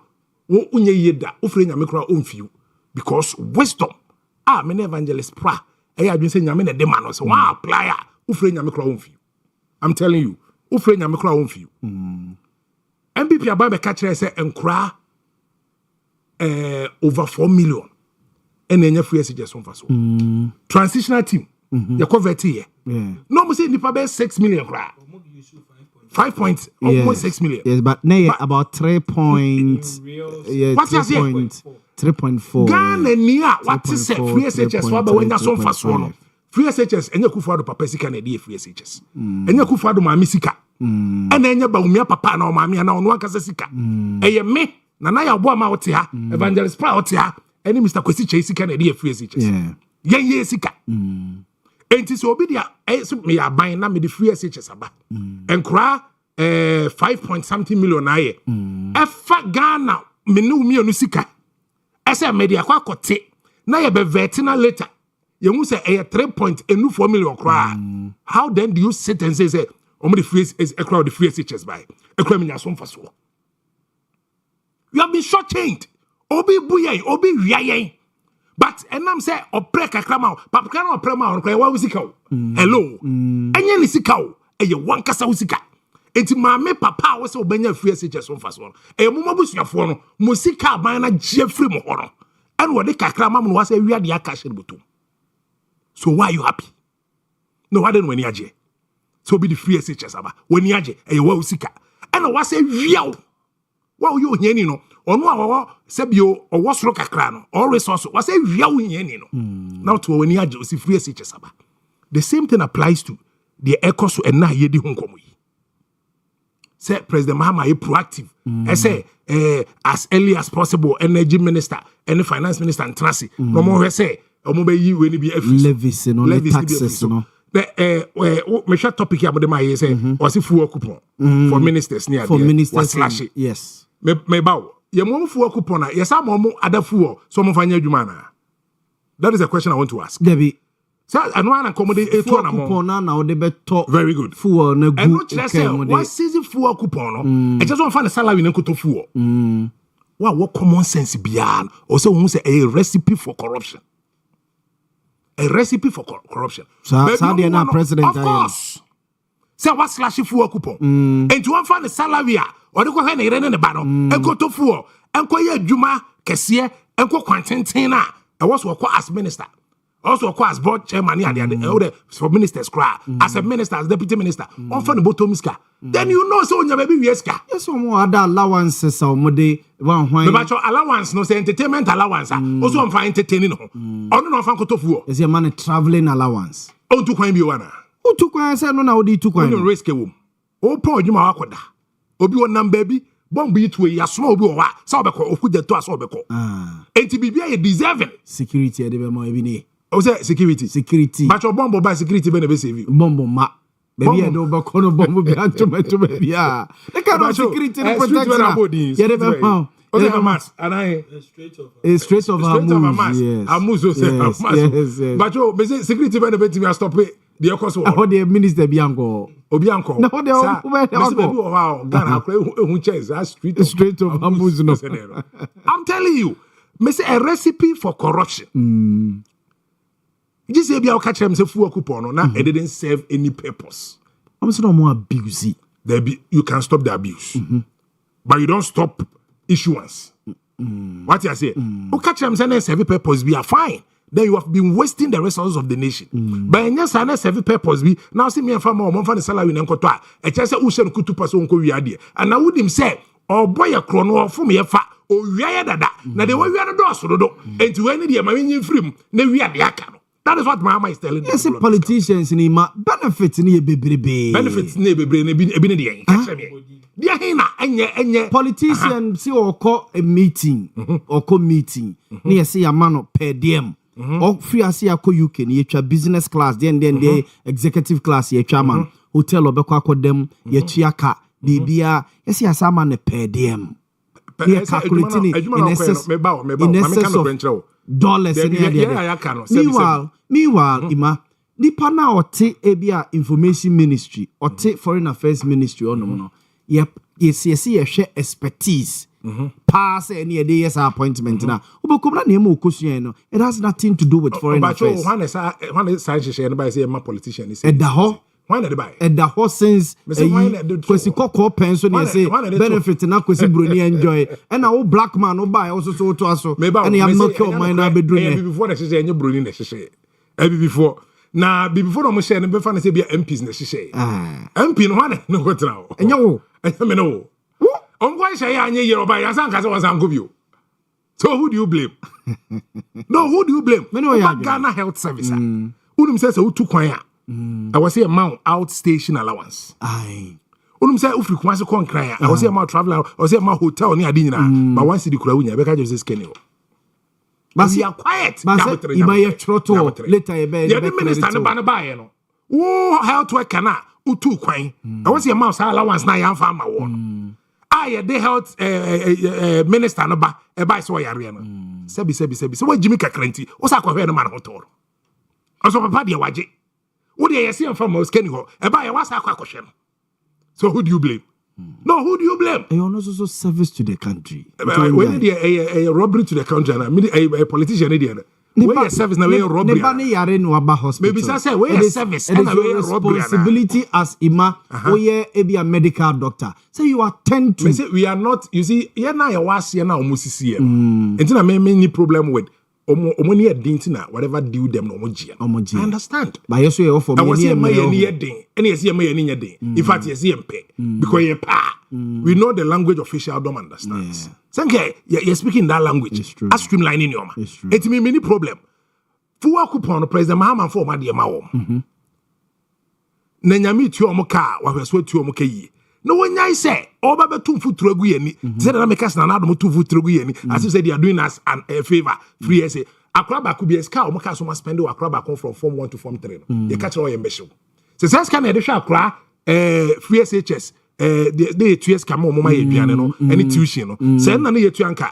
As to Quackra can almost meet me no Mako free SHS, only 5. Scar MPP charging. Sa Akraba could be a Form 1, and they could be Form 3. Job morning come home, a dining hall, and school fees. I said, and 8 years school fees. What I say, and I make us say, says Kana, MPP are buying a fire, and then multiply by Crado Dua, also when you free SHS home for so. See, a case can tell what, and I almost as Quackra a community. Almost met me no more call SS Crank 5. What be I? Sana, and this is so by Owia. Well, enti timamufuano na mesra say I was here may need a hopa because omuya no mashida bibi kitu e bia ba esichire kakra bi a classical case in contest penny bi o MPP ma memoni din and na I say baby you be afraid ye more used to MPP than NDC memoni din and na what utim say when yes scam kasa in fact ship in our to be I'm telling you and na lady bi Owia Kumase Technical University. Ye nyina test con semi ni ade. And I didn't come on or sending 1,000. After no I started posting no status. Now if was started and I maybe say why are you posting him? Oh you're good. Or sending me 1,000. I'm saying we are seeing na only mo broni o mo boche obia. Sika e wasen ka wodi bia nyuma ma wo wie Kumasi Technical University nya bi. Wa first can. Wa wie sika no. And your ma was wodi gu akwam ma wo de wo ho no. Wa wie. And now why all the force say tam? And now within a space of 4 years, no, was under 1,000 Ghana cedis, and you start to hail him, you start to post him, you start to feel he's the best. Oh my God! Some politicians are here. Must have 1,000 is a mango. A bank who understand say ni panwe ni pa boninia. What's a domino? Is this a bonabaso? Is this a like? Because onunti na wobre onunti na 1,000 amanka wuo no enye ono a enka wo so wo adwuma ye ama piba onsem ama wo so aye well to do. That is the problem of the society we live in.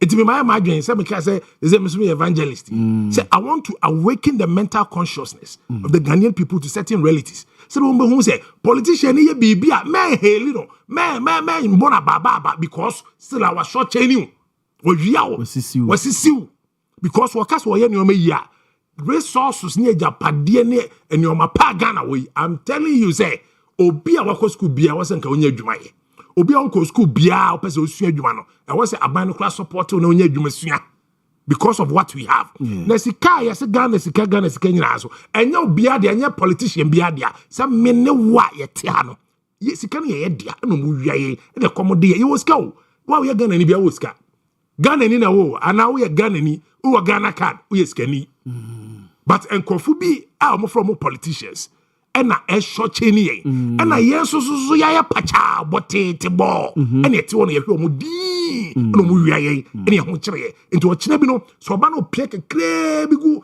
wonsem a 100 200 500 a no sha say o to ye nyuma ma nipa wo wia wo nipa o ye the reason a wo ahokire ene ahohiahia mu no kakra odi ma wonti no o bona baso President Mahama so person obeti so ebesi ne se de kwesi cheka enim se beba so se maso na no lip service until se beba no eba so a it should be something significant.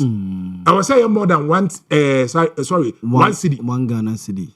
What only 2 cities my better na se we are dey so mu wiaye 2 cities dey do esiba arababa omu be wiaye ba wo se o maye ko madwoye na daroma oma enya significant na ye hu se na nsanya fast yesre no nsanya fast na se ekoba se ewiase amansan edwaso no fu ono sa e drop ya mo fan kwosem on sante so because we dey also a fever hello o ye fever o ti so 1 city a e bia na akọ drop 3 cities Obo say na wasa what say above from tim the way say babishim. Wasa wa short chain here. Me so dem chire ya.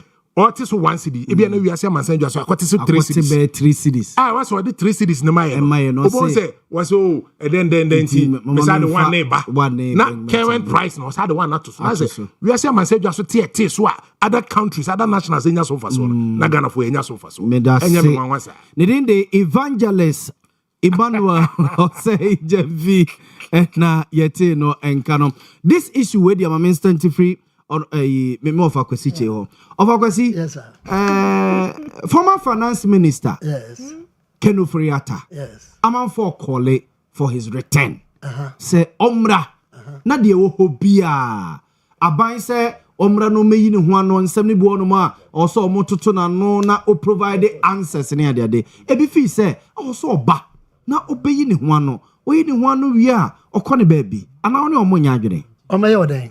Omra no meyi ne ho ano. Ewo de be ho. Government say SML contract. National Cathedral payment bi a oye omo enseda enhunu mo ye. Eti say bi a oba na oni omo besia na nchechire mu koso a. Ebi aja. Amedere say omo ni hwe Oh, omo ni hwe is matter ado about nothing. Omo ni hwe omo obibi papa bi omo nsase enye. National Cathedral ayi attorney general ya ono ankasa omo nipa ba ko de ko Supreme Court. What you say? Say sika bia kwa kodim.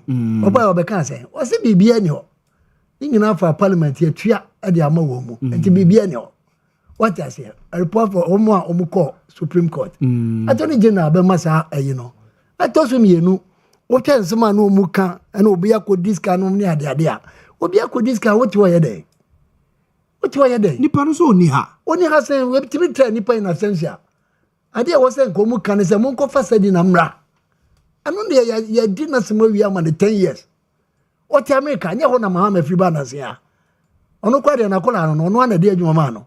Nko be no aka je sadi na mra na private jet mu ne yanko. Yanko Ghana na me fa nko tum. Saka ga ne beba. Waja ne ho ase obi nko fa operator mra. Operator na be no mu cast o mu de charge abono. November. Mo ba January o.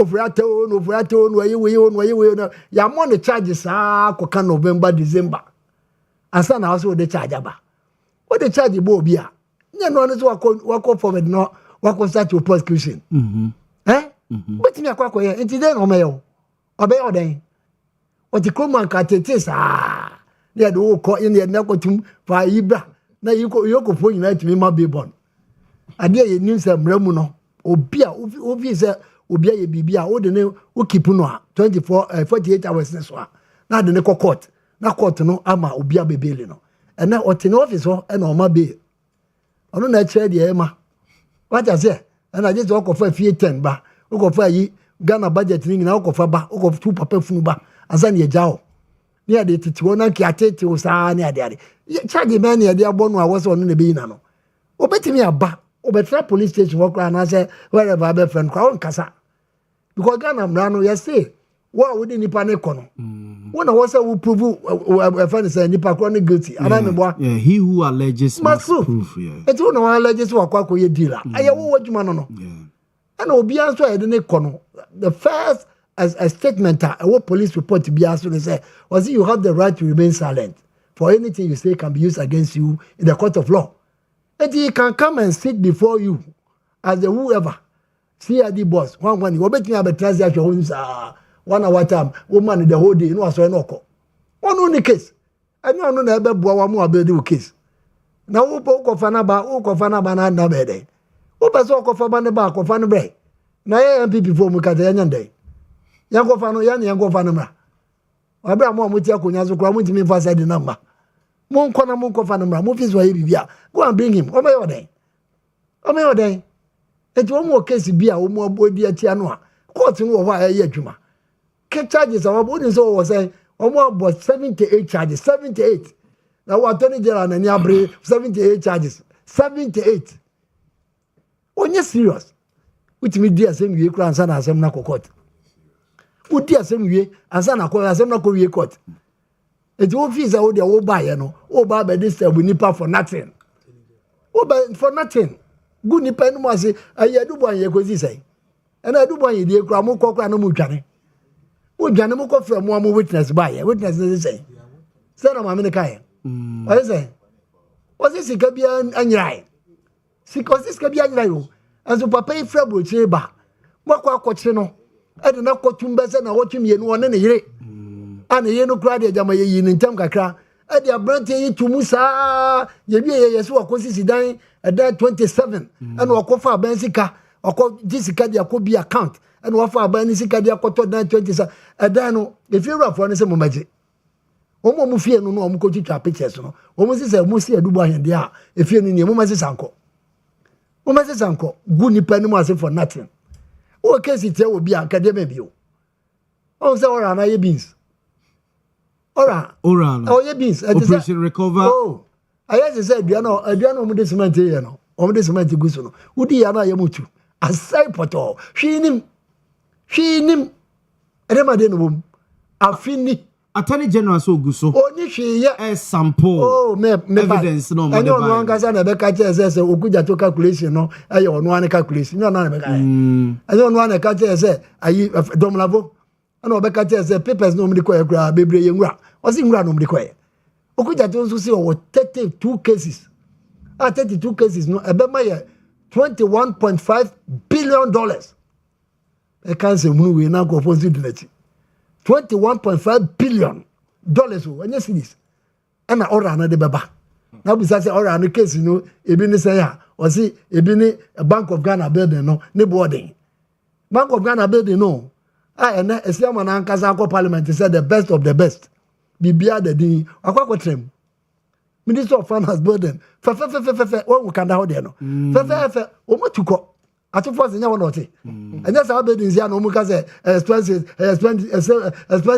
ne boarding ne o matwa biagum o hye ho tare onyi ti krampie ne office wo office ho mo mu twa dem won fan cheo finance minister office ne kwa mo mu twa cheo na twa building no what I say afi o mu be kan bibi o mu se obi akota asase no oto ye no o mu de o mani bua asase no ye be $500,000 and then pakwa akota no 20,000 and I say 100,000 inti e ba e be kwa akọji aka ho what is asase mo bi da say ya be value ade amame ye government value as be value da state lands be bre o ho a state lands you know no mu twen and ya left ban no o ma left ban on state land sales o ma left inti be ba no mu kan nyina no mu kan sen inti ya de aye kan nyina no e dishonesty no what I say dishonesty no oh burden papa guy Ministry of Finance yes another yes one you know guys no any si one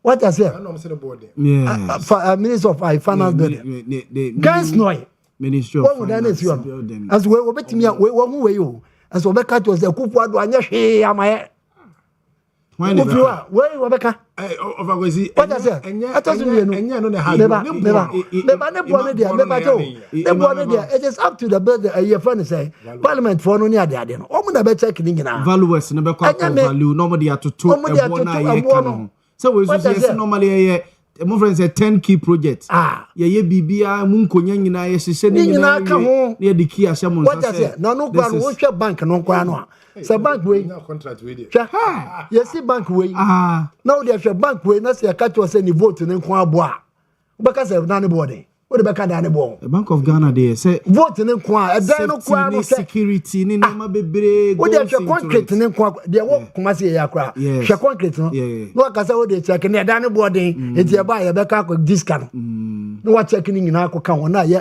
$21.8 billion yo ya kwaje na order na obi akọ yes kan ya be abeka ne entuntun battery ni kura ya nkwaje Montie offer enti no me de me kan na me de sisu dua na Ghana fo ni nyina awu ni nyina ne say it's much ado about nothing Montie offer ofo ya ta mu fi se mu hwehwe no a ene say de bama wo na e kan wo say ya de ayi bi anklet bi ato ne nan a ontimi nko ba bia enti mu ni ba bi owo ana mu ni ba bi owo ana nobody from the MPP let me akon abroche akoka to fori ata bese mi enko obi eni wo betimi ayesa anamba The duty of Abana or Tiswa. Yes. And also, no one can say Ghana, so in America, or extradition, whatever, but what for me, America for the end count. You will have an Aden Bako. Yes, of our bende. Or have another it's a bonfire. But what the name bar, it's not Bibiso. Say no, and Cratano, and your man of Mayano. And Ofriata Quine a manetra. It's true. Because I had to say a persecution. Almost a year do too. Yes. What I say? Because what now I guess I'm now a black Frata managing a home. What I say? Because they see an acquaintance, Nippon Yabusas and the charge. But I'm saying, Finance Minister be a weird amount to Ghana. And that issue, no. What person to have a question? Mate. Oh, question now, Fizz Papa, no, what will you be? Papa, what we are Medasika will be on one on him, Mate. And what we are Scapana, Oticoma, and a beton, and Cabana Crano. So see, I know no Quanamba. So see, there are people involved. Or see, there are people from. SML, no matters. Yes, allegedly. Bobo. What the mechanism? And to the obey me as a case, Nasi. Mate. The first accused person in here, second one in the third one in the one in the tenth one in the. Okay. You can start the case. Matthias. Maybe I will know the no my. Kwesi Che, former director of communications for MPP was Santama saying, and yet no and cano, Mame Emra Evangelist Onomo. Where? Yeah, France no free buy and now be of France na buy a cabinet meeting. As France can say the number to me siano. A kwan go be asa what me dey. Over. Oh my God, net one out. Be 100 million. No. On my initiative process no. On my initiative process. Of a Mate. Omo bank wa 100 million US dollars. Mate. And then on koche chama kantama to for omu ejashia. Mate. So koche 7,000. Mame ko evangelist braho. Mame ko evangelist. Evangelist 7,000 pen of what I be fee say this of Kenofriata issue. I said Martina one for quite too long. Any oral near Maniama charges be among the bob MP before Madiska or Madiska. I said Ghanaians are becoming fed up with themselves are fed up with Abine say now so Madiska, my John Momoti to one day. Arrest them and take them to court. A DNA Simoko evangelist. Yo, Medasi. Metiha Mesri me minim the entire NPP ewo opposition. Say not too long ago na Ashanti region communication there na ehya na nsa o hwe omu nyina so ye me wofa kwatiche yes okay so say the doctor no ya ma warning say memo obi anyusu metimi ayusu fa friend na the person you what they call one man G-Tech Gabio G-Tech one thing G-Tech one second G-Tech so o compare Juma so won fa compare Juma bia na me fill form I just said the tanko here and ma me bi no professor or professor and deputy health minister who na wo dey kopa ya ba cho na me me wo ga yi won fa compare Juma bia me ni aketwa me wo fa seketwa for the engineer dem ne bai e fa engineer mo wa kwache no Mate me me case so the entire MPP aye the aye yes even service e ba nyina kire say party anya akono kura wo Ghana ha no aye MPP and every day they are going down and down and down and down really yes you see say unyo mampanyini na nado danko ekufu ado no oba no susu say o man ni nyina sika no memfa ma obia enhwe so na emomia mekọ mabusuam na makoyi mebusuani na me de Ghana sika nyina ahye ne ensa 7 years na o say o man sika o say o man o buy the first thing okobo bosia bond e ma ne be ye ken bond ni ade na wa buragumu a na nado eko onunko bond a odeba o man mu ye over 11.5 billion ni nyina no ede ekosi sen eno party na gija enya akono Keno for reactor MPs nearly 90 MPP 4 MPs e kan say o man panyini mpam no papa no wa bon o say o man isika e be ma o mu be suffer for it and anumpo na o mo ye no o pa check sa nkrofo na ye press conference no o mo primaries bebre lusu ye MPP yes no. Papa ya no wagugo no on a dear anymore. Yeah, Asante Achimagogo, a lawyer and the appear could be. He paid the price.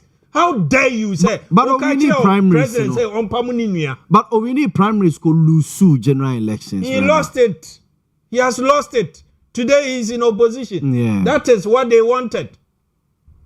With all this, me wafa kwasi chei a defender can overreact Bank of Ghana building be wura mu ni ade ne. Me bisa me wafa say sasika na ye DC Bank of Ghana the new one me twam wo ho de bia. Now even Goldwood ye na use old office na wo is it Mokola na e wo Accra Central. Yeah.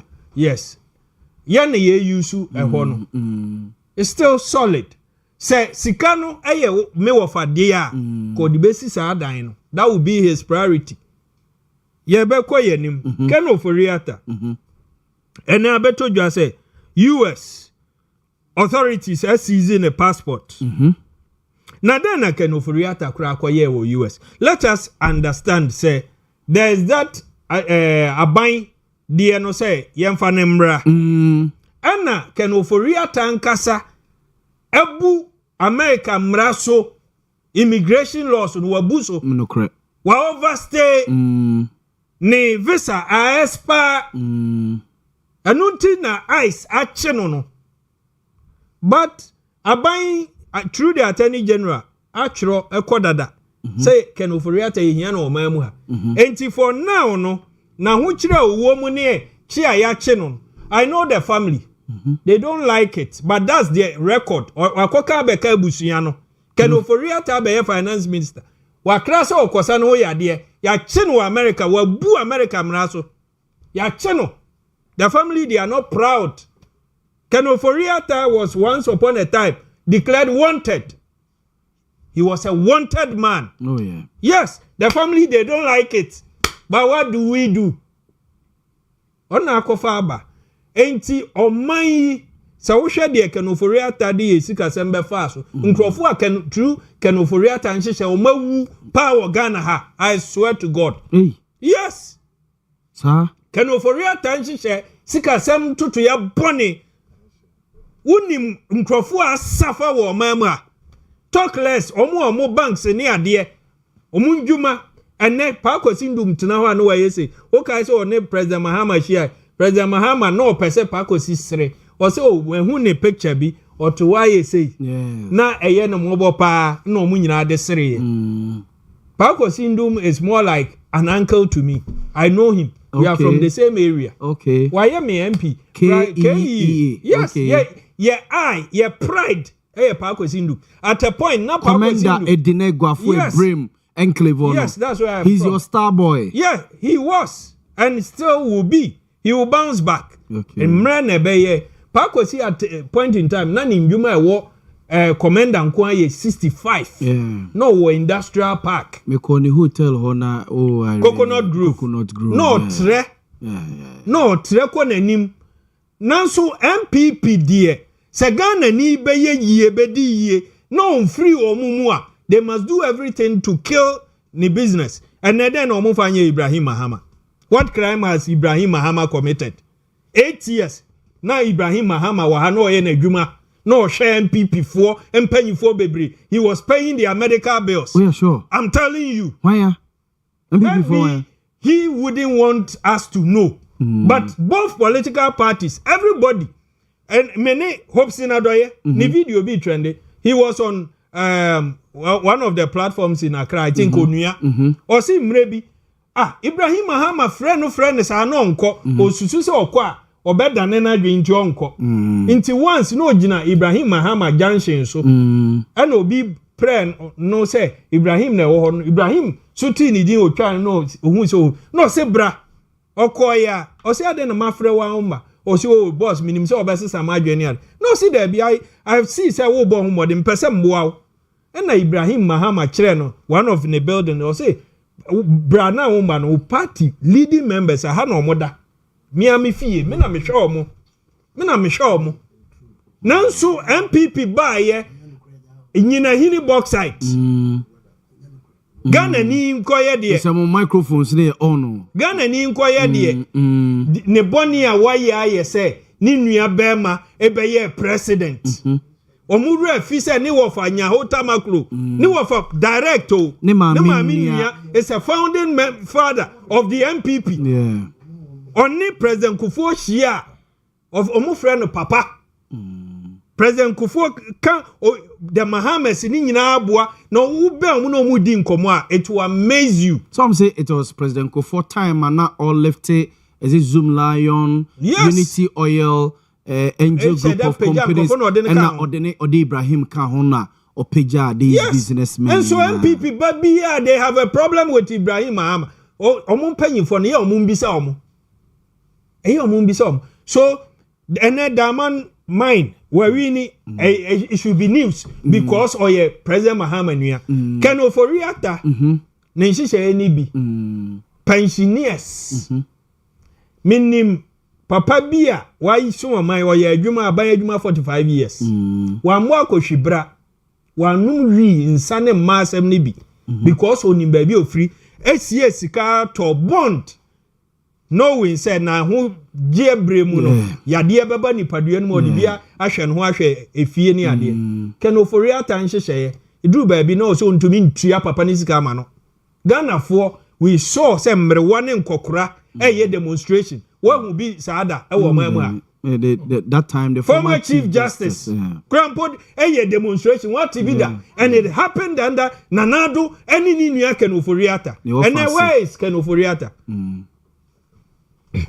where is ken oforiata why is he not coming home also yare upon or America so and okonya issue with America wakobu America for mra so e ho mra ye adwumo o ma che no kua de na akɔhye ice mu de na akɔhye ice mu ken oforiata pa na o hye white and ra me hye white me san so call platform code 2 ye obi ase ade wada ne ken oforiata na say hey me ngo sra ne ye different mama sem bezan obi a enti Ghana for ma omakoma nto omo yem even America for no mpo mra na wabusu no emfa ho ne ha obetreke ne obepe lawyers ne ade by 27th April omo sanso akọ the likelihood say e be deport no very high that alone and aban we so atro say yemfa ne mra but I know say America want to deal with the immigration seminal and no can bring him Anumpo can bring him to Ghana.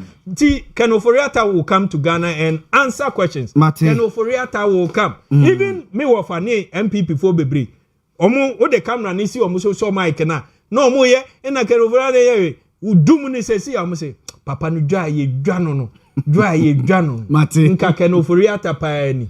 Na anyo onwa. Ni mu nso ayedu. We mra okọ ni first court hearing no. Ewi ase no. Ken Oforiata ba convoy any nipa was a sunlight and march almost a finance minister Krawanjia Ketuada he was using his own private cars na otionwa ne bungalow mu wantina ban efie waye ni nyina waboa Ghana nyesa omra no mbebu akonta ye ni asem ye yewian so waye ni yi brana bebu akonta ne enko yanim Ken Oforiata will come to Ghana and answer questions the evangelist Richard Kwamena pra and yetene kan mamenko another evangelist Emmanuel Osejevionum high priest yes high priest na no evangelist left and right Ken Oforiata the me and say you see omo pe change no omo so na change ba no more rush so benya change ho fa so Uncle Kwesi Chase said it now and evangelist Francis say Oforiata to ye Ghana nipa den ka chiro da bi den ka chiro omienu nyina you see Bible John 10:10 me boa say omo ye chen Ken Oforiata Yes. Because we Matthias. until proven guilty. The man is not guilty. Yes. Until proven guilty, Ken Oforiata innocent. Yes. But Sednam has been convicted by a competent court. Incompetent government and the officer or Mahama fan and Mahama na dina kosi. there be Mr. Enodie. Na Mahama na dina kosi an confirm. Me say NDC incompetent government structure. Don't tell. And na me can kosi say na me can kosi say Evangelist Pacho Kama Don't tell. The thief comes only to steal. You for no basa obewia. MPP ni NDC asem okay. MPP asem okay. NDC asem. MPP asem. You for ma is obewia. No say. But evangelist you may catch a gun for say. You see, I'm not from change. I say change na me MPP. Change na me NDC. Why MPP, NDC. Dadana. But you are still afraid of change. Last 2024, and I ever told Bana when I'm saying, men to my DC, men to my MPP. No, Miss Matoma, and I'm a cad metom, or Mizonia, and I'm saying, I'm home. Men to a basso binya. May to say Yanko be some say, then out to my way, Minian Sasimbi, Aka, actually me before. What I say? How can you be doing something one way, unya results, that the be one way and I'm so? Obi was say, or we next 4 years, sisters, we 6 years, near Postino, and I'm so better my way. Because of the time, we buy one post, we buy one post. Who pay me and must have Thomas, I'll go for me and move back. And you expect posting? I don't know, Mr. Ufren Yamikra own fee. NDC, or more, how do you call it? Attorney General. Just a honey Dominic Akrotenga Ayene. And then the microphone almost show gross and Dr. Srems, particularly on the Furiata issue. Also show gross the incompetence. Kwesi change your lawyer, but how it must ready into pieces. What I say? The day, up till now, Ghana and US or bilateral relations. Yeah. Is it telling me that you think before Butrika? Every Ghana how could you as don't say ya boa ya fan sa no crowd Butrika no crowd so how fan. And I make say yetimi US forecast ya pese ya o ma be Ghana for the boys in the na say yetimi boa mo chia Butrika na Dominica ine untimi nko kasa ya pese ya chuo for rata ama US for mo am ya chuo for rata then he better shut up. Or incompetent. Oforiata ye nyina ye nim say menu eka osa me bo mitrinko say pensioners mo bonds e bi wu e no kra and some course we dependent say sisano yes say there's this man is it Kama Kama na be interview say na brabo abawie investment awaye nyina ne sika o de beto aduro do bo anu nyina no that's papa na interview no. No, very sad. Can you imagine? Now, say in the wake of all this evidence, untimi enyema ufuriata ma. What are you talking about? Mini kwesi chebe ya adwen say kwesi ufuriata and this phone case. Yena yetifie ne yenim say enoma bi koso under his tenor. But the reality of the matter is that and this intimi put pieces together to get something to nail ufuriata. Also, provide the answers to these questions. I didn't hear. Because Ghana Hanon, Sebi, and you might be me, and you're correct. You cannot correct. So, for that, Basia, says, I mean, so many Bibi Papa Bia, and you know, so Papa Bion Bess of the Chimapan. Omo Pesomra, no, my Hong Kong, no more the camera scene so, near China say, Nina, it's Yamra, Nina Tiamra, wouldn't say Nina Tiamra, but I know my uncle. The rock baby, how can baby, why fee baby, Ubenya Yare, that Sebi, as if say Yenipa, Yansenim, but that is what is happening today. For Fratam, no, for Ratam, Lane, don't pass on my yarn. No more Jono, not just some person papa no so anya dan yo when na emra say until say ube prove so you guilty no you guilty but oba come the never fast word me support for Riata I will never support him any day but the reality on the ground you kone ada you know sebi and your man famra kwan so papa idea or sort of TV3 what they say lawyer Martin Pebu almost no muka kra come the fast onko akabi ma wo no onko akabi mo okabi ma easy abai no we come the fast what you say a unprofessional on their part into for that ba was one man there me na ya adwen but I still insist say onwa se o man no na munye onyina so a report to the US authorities Definitely, omo baby sa enyoma mo be a concrete. Na mo dia mo they will help you. Arrest him. Na mo de naba. Na mo be try na ma be try no. And now better still make my try in absentia said kwesi cheka no. So what try ni aso for ata wa ma ye di na asem ya man 10 years, 20 years and I be so no be enim so for ata over 20 years term to serve. What you say? No munya dede no. Almost say Ghana ska. Up and down ayi na ye ni na no. Enya me no me sika. Oh yes. Ye ma me ye papa ye offer sika. Yes. Enti onyai sa sebi. O de ma me fancy wo a wo ye no. Sika na wo say no no onyai. The other people are more shut up. Mo start to cry and try. And say o ma kai. Sama here. Ntimi nyai. And da bia dubu ahi o, and da dubu ahi o, and da dubu ahi o enkosi ba bia. Wuntumi o enkosi ba bia. Ajojo na atete na. Ana bibi koso ayehu. So woncheni bi koso wase ayehu. So mo si baby o hono ma attorney general na so ebinuma ba plea bargain ni ade ade e mo didi nkomo ebi so mo report secretly eko iyoku ho obodi na so osi binom da bi okasa onya nkwafo mo am say wow person oba for plea bargaining. Yes. Mo beji atum enti se kwesi chaba what prevents you from telling Ghanaians say kwesi chaba enti enim se kwesi chaba make sika kakra na dey o man. Yes. No what fan wedi what you say ada na uti mo mudi or the cover incompetence and answer dey ada tina mo uti mo mudi wo muntimi fa ya adwen eni agro because sa attorney general office or na amatie na Ghana for yesika and I'm spending ho na mo spending am for resource ma mo ka say enkra na ti kro mu and answer dey. They should be very careful. Mate, you need the evangelist Emmanuel or say James Fiova. Evangelist pra. Evangelist So okay, guys, if you are, I'm ready to go. But anyway, okay,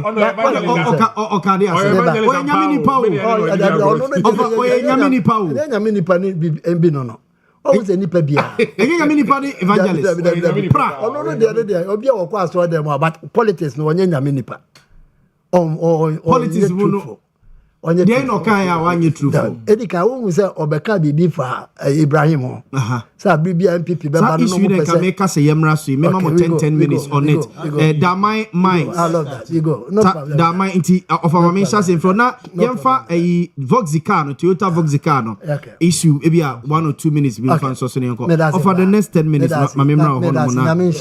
Edika no ma mention say kakra bi free omo a NDC for no was here who say NDC for ni case in MPP ni bia atete kwa say chama wontumi e wo court na odika court anu adibem sana court neka odika court anu adibem osesi be e wo court na na make every January January no omu tisa or announce na ye be so president in no case na ready kwa omu tedi omu kade ya obi akodamo e go awai. But MPP time. NDC for HD omu bokro no ye do omu tutum. Why? Oh, I the fence kwa ma pepranum ne de keka kan oni. One pepranum de say one pepranum ne ko ana make say MPP time. Victor Solomon no ne ade ade nyina. Court dey say court na kai. Eni no correct. Me boa. But NDC now was wo ba be brakro no no. Enkofo wo mu gina court a we di wo masem a wo man kasa open no defense like Colin Zauda yes ko see down $200 million Segleme housing project $200 million and then 500,000 the friend saying 500,000 that is flat houses 100,000 kromansi sikana sa contractor ne ko ogina kwate ye kana sem ayini so won kofie on konkoda atu forcing 2.9 million euros koto ambulance brayen ambulance na ma sikana se yesi atu force ye jan onko me baba yesi atu force ye jan onko opinion no de mo penso na ye jan no ojaja be no omo na be jan no oh and the opayi na be jan no mo enko ko chenye Richard Jakpa mo de no be pa we na be ko say Montie man so when na be ye no onu na be mate obe fale no le prosecute mate but na ko for na the adentina e fa ne say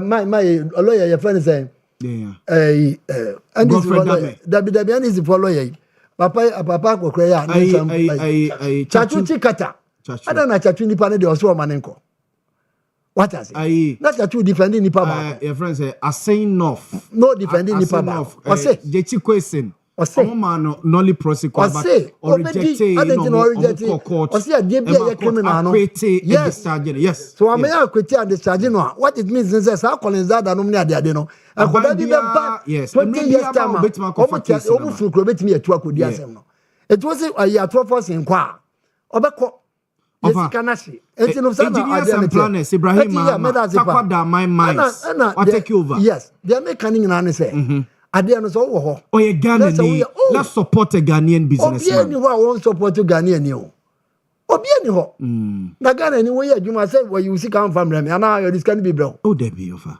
ye the Ghana nyina ye to Ghana nyina man kra me mfa ho because won fa ka prem me na obetra he I believe my life you to Ghana man he say I say you to Ghana na say Ghana na you to amano ya to Ghana amano mine si takwada my he ya to Ghana amano a me pa to wo de ma menya ne kakra kra say ma se no na mate yo say ade a nipa wan kasa wo ye genuine na hu say wo ye sincere e wo wakoma mu na wo ye bibia menye ni say wo kwa ba wo so wo kwa say usuro say nipa wo ye obi a onye sincere onye wa be na ebetimi de ahye ho wo ye obi a onye obi a wo ye wo di no krema wo ho a ene ma say ya na beto hwe ye wo krom ha wo iteme ye wo krom ha mesremu Brian oye Egypt ni Dr. Brian Echam oh Egypt of Egypt oye Ghana ni e ba say ya be this ono kra no mu so mu pe partnership o a Snake Hotel a partnership wo be this or pe partnership one any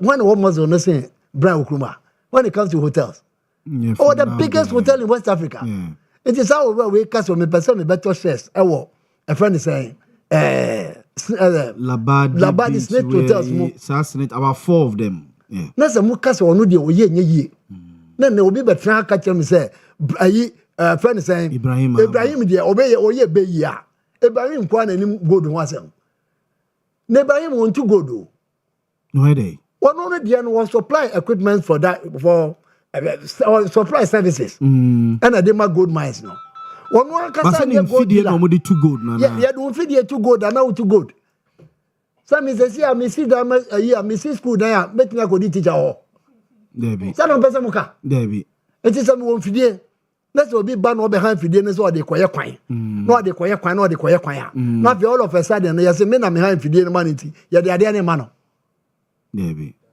et mo me hwe ne man yie ade a ye kan nyina no e ya ade a ekwan yankofo di nipa bi fa so okrom ha se na ye wo ka say no ayi fa ne say Ibrahim nko na ye nipa obetia ye bibi krom ha ono nko a aba we ba so ani nansa ana Azuma Fields Azuma Resource Mining yeah wo de teniye o BT teniye na mente we temi de me beto temi Mama betra so the first assignment Azuma Resources Azuma Resources Mining wo northern part of the Black Voter and so no ya ti ya ne say Ibrahim atimi anya sika wa bra atofosen ekoye chairman for I think ECOWAS Bank as a bank yes. Okoye chairman pepe any busumi mienu. Na watimi a raise loan $100 million. No they akoto black voter. Black voter no go ni nyina ye dia ma no. Ya de ni nyina ma no. Ya de loan no fi atofo se no nam so aye ko pay $100 million. Atofo se de okoye chairman no. Okoye na so okoye chairman no. Bank no. That time now, Ibrahim Mama so apply for loan. Many problem. And no processing no demand. Problem. The main point is say, okonya loan free ho. At the better black voter no. And so say black voter in the ho. Okonya loan na free baby ameto. Ato force in be chairman na otimi konya loan no de ba beto e. Afa ye ho yenkoti a. You see your friend is saying Sankofa mines. Sankofa mines yanko you see Ibrahim Mama. Sankofa mines so ye dia man. What I say? Yes. After the you as we are going sika for $230 million. When you $230 million no, what in your ba or baby do ye no so you see that mine so you say dia kan. Na ye tikrom ha. E na ka ye mfa ni se na na akofo ado na ti akonya so. You see gabi o trade akon. anado ne ofase onye ni nua ne ofase ye de damaya ma no ye de sankofa ma no ye de efrani say ba kokura san ka ho aye for black voter sankofa black voter ana Azuma resources and one black voter no there's one more I can ho and nine and ye de ni nyina ma no cause ono na odidi eye na mo bi a wo nya wo free your friend say Muhammad Busu mu de wo didi enye yie wontimi enye good because papa no wo machines a otimi ono na de drill ma wo mu ono na de oholo ma wo mu okotwe anwa ne ba ne ne ade na wo kotwe anwa free gold mines mu mu benane a all of a sudden no wadane gold miner gold na wo Ghana nyina no ye de ahye ne sa enti no obi be ka say eyade a ye de resources na wo Ghana nyina ye de manual na nipa kro no nyese wotano na mom no enra de ba ye na ne ye kase ye de ma obi a enye no na ye de ma obi a na all of a sudden no na obi akasa he has the capacity he has the money capacity data bank yati ye na ayi wawan yati data bank na friends EMP no mo yati data bank oforiata ene ne papa no ti data bank aye adwuma ye free 2011 atamma se tam nyina no mu ye adwuma de boa o my Ghana no sa time no ye ko wiase ne ye data bank boa Ghana enti no na nado akofa ni nua na abetra ho na akofa data bank far back as 2011 nyina no mu ye adwuma for the Republic of Ghana and so through na nado time wa data bank aye adwuma no ye se na nado nua na ye eno de aye crime but ene Muhammad nua no nya adama dia na Ghana ni na ebeye na Ghana percentage no ya de kro mate enyema bie ni wa asesa na bibi fufuro bie no de ba bibi fufuro no de ba na ka ba ye yesi ye friend say Ibrahim aba Ibrahim ba ye no ye shares a ye benya wo mu no instead of 5% as a 10% no Ibrahim so wo do Ghana pa nti bi obema Ghana 20-30% ni aboye nsama ma na sia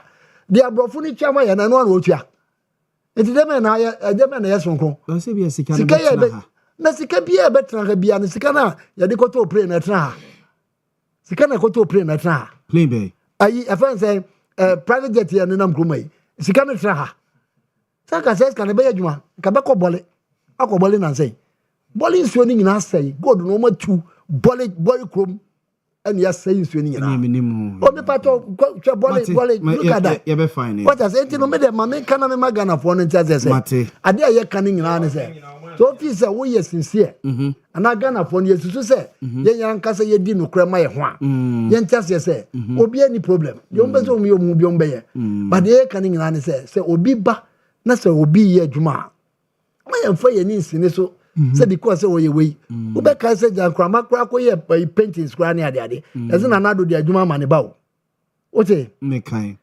obra ka prekra ni mo ye ntwa ne ka o say na no lawyers at the statement and then one say ankofo bi twapo yeah wo ma sha say kra pacho what as say your money sika $25 million so fan ko epi and so bibi anim ye nyina ye hu mu ye sponsorship no me Coral paint for no me artist ni ade omo ba be ye ebe my friend say Ghana gas for support omo de buy no me de keka out me but enkofu wait make na kroma and then ne nyomo da so kan see a man $25 million on from painting now say omo be ye bi wo ha say asquire interchange the same thing and I will be the $25 million kwa any ade but they make can say so obi ba and that's obi nua and all of a sudden obi nua no wakwa ye to the sense with me ka say ono na ru predada no I don't know they ma Ghana for ya ambulance also no na jeans a wo mu pese o mu di ambulance na dey ada na one thing ebia obi yare na wo say Besi adwuma no mu ahyehyɛ mato of ndie mini mu no da bi me kan say utie me pato ma me lande now they land dia me lande aka ni nyina ne say adwuma ne ahyehyɛ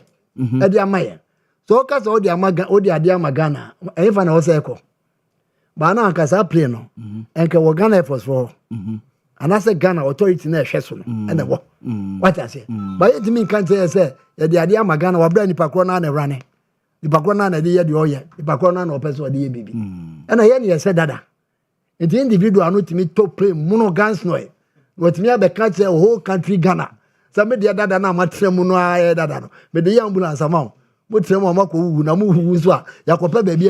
Meda say the day of Akwesiche or your former director of communications, my MPP, and what Asante Mantema saying, and not yet in the demonstration. As well, who said on Cocra for demonstration that, and right here, Coco for the bank.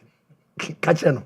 Coco for Omo bank. Or see a demonstration of Coco for Omo.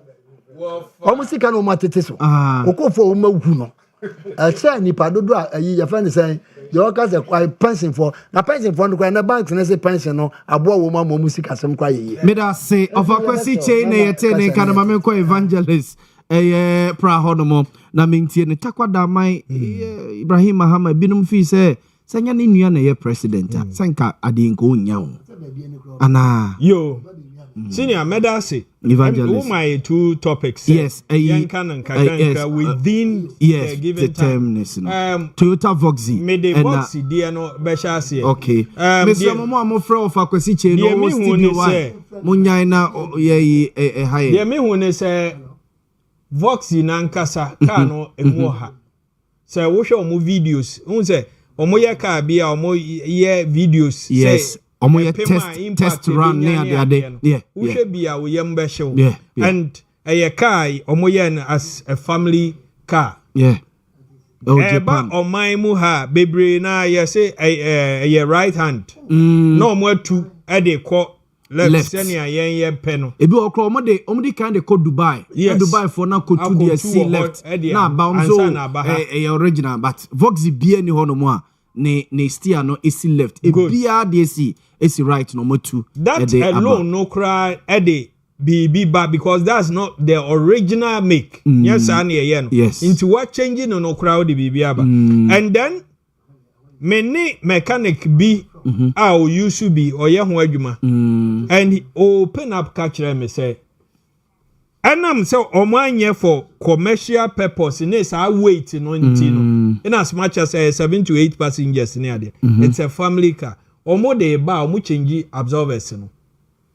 Omo change. Say be ya or they be ya commercial you know e be to me sa wait na or they be yen. Into what we are bebre kwa e reform pa. Ebi wo kra kan tie ni ade. Inti eye very fast ni ade. Bibi kakra bi na atia fa so. Ghana fo na ewu. Ghana fo nso a na invest into this cars ye dey commercial way say. Enti se ne abase wo de car no ko DVL. Now ko ka kire o mo say wo de koye commercial DVL oni to me so obeka kire say wuntumi mfa anye. Yeah. Eno ntina ama road safety for na abamu no. Say me na me use I can drive it anywhere even Africa some person di tu kwan a me na wo say me hwe yie say me nkonya akwanhia ka ni dwane pa but you should know the limit any e kwan e wo say the first one ade it's evangelist Boamah has say me the car na call DVLA so who say me kwa register na as a private car me use ebenya that white number plate no but menya wi a ebia me tikuma say me kwa kra na bia me kwa me 1212 bi metimi de akọ absolutely minim car bi a ntumi emra bi say car we ntumi nko baabi wo na me ka say even am for the Toyota Corolla free kuma say kwa kra even tiko ni ade nti ye wo a wo drive no say wo bedru wo but with the commercial purpose with the intent say me pese me nyamfa so no wo hwe me kontama bantam for commercial me na mabusu ya na de na ma we can go anywhere yes and at your own pace good and many people are even using it as their private cars yes. And also akwanjia betumi aba. I don't know how can TV. Ayi senki use no inner city ni ade a town ride ni ade ni private people. Kai think say akwanjia no ano bebra se. Nti say ne emra na ba say road safety say mama fa nye longer a year. I think so we must enforce. But the transport operators are against national road safety for that no more can. Because men who say this time nipa bebre are invested in that car. Yes. Omu yi papa. Omu yi pa. Ama price ne kwa. Esura na ekoni ade. But mra and we must put the lives of Ghanaians first. Whereby within a short while say when who data no accident no nko anya ni nipa ewu a obi aka say nipa wu da ne ade pragia ne ade nyina omu wu ne ade but this one we must ensure say you be enforce the law. Let's do it. Mate. Mamenko Damano. Yes. Damano de me maka say ena ye ka say Ibrahim Mahama mraben wabuso. Mraben me wo fa kan on other three companies they come bid there for nearly 18 minutes and Ibrahim and Mahama na Hama for me a pure hatred for the Mahama family. What to mean poa ka say ni plane dada no and fata Ghana for no de we no na to plane near there ye nyina ye nim even fufuro ye buy sometimes ye let us be fair ye hwe ye nana no even on man penyini you had a problem but crowra use here man tese mumubia akafe mumubia nkafe crowra use here ojini sika o sefata odi oyegana ni it could have been you MPP ni otaino enye they should stop it where ye kan wasemi in fact ena wato mine way ana waje man way ana waje man way or efimpo de o say Ibrahim enye minor go in just read say the whole Africa ye nipa 3 to me dani asase ani in terms of mining Ibrahim will be 1 or 2 not even in Ghana here Sierra Leone Angola ne ade nyina owo ndwuma wo ho ne de ne say meto mfidie no me wo the experts omo abaye adwuma na ma adwuma na ye odia but bibi a wo say ye on the ground ye na ye insuo yiri fa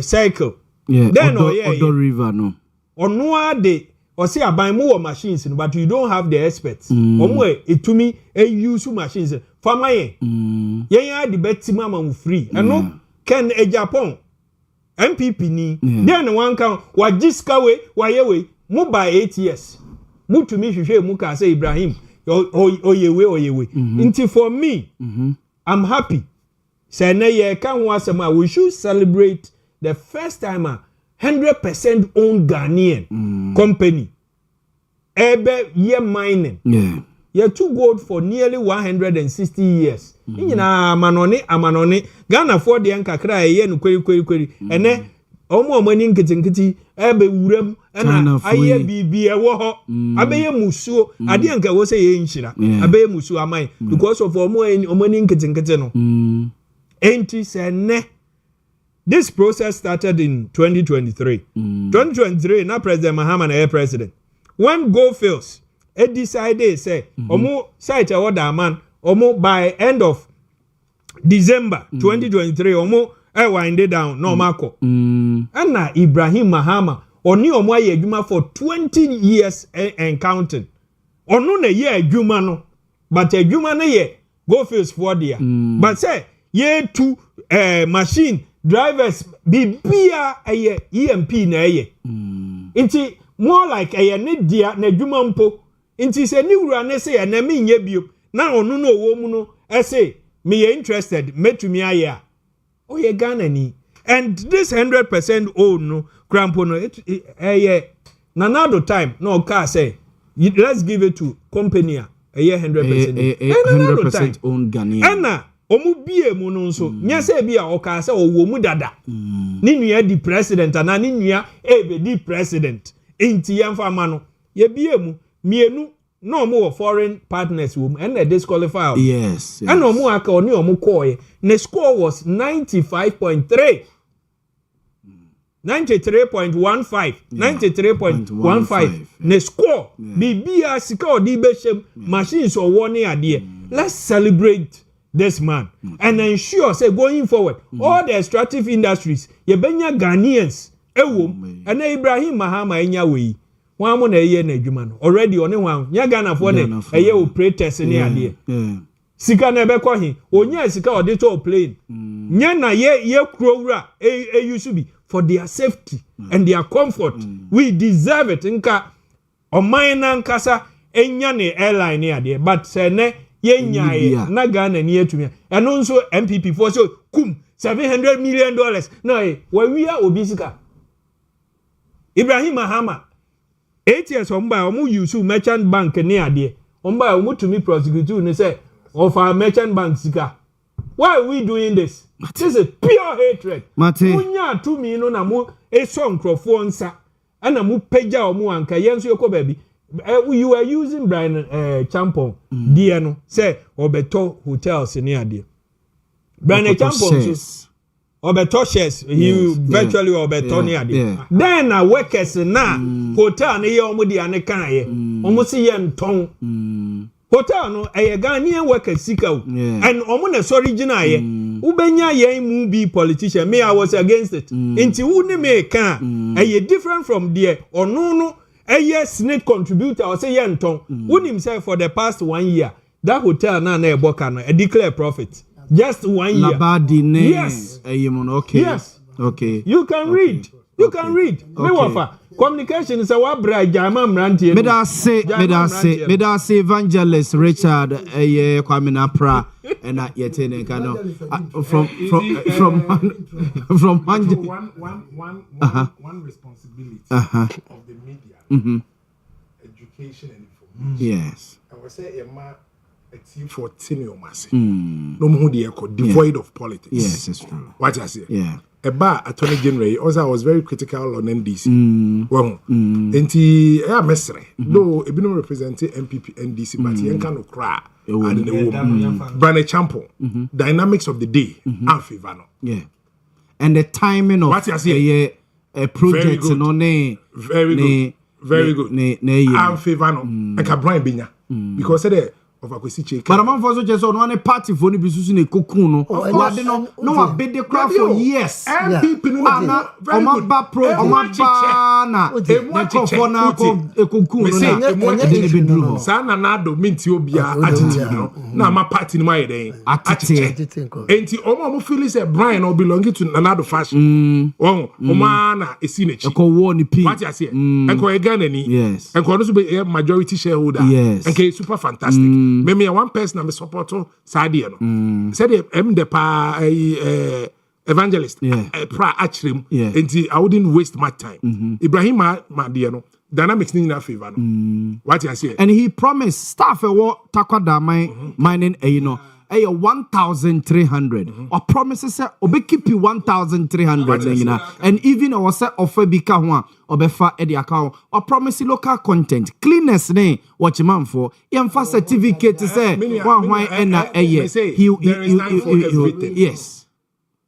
this is Ibrahim Mohammed's time whether you like it or not and go first for no was going to work for a year obviously go do no kra asa.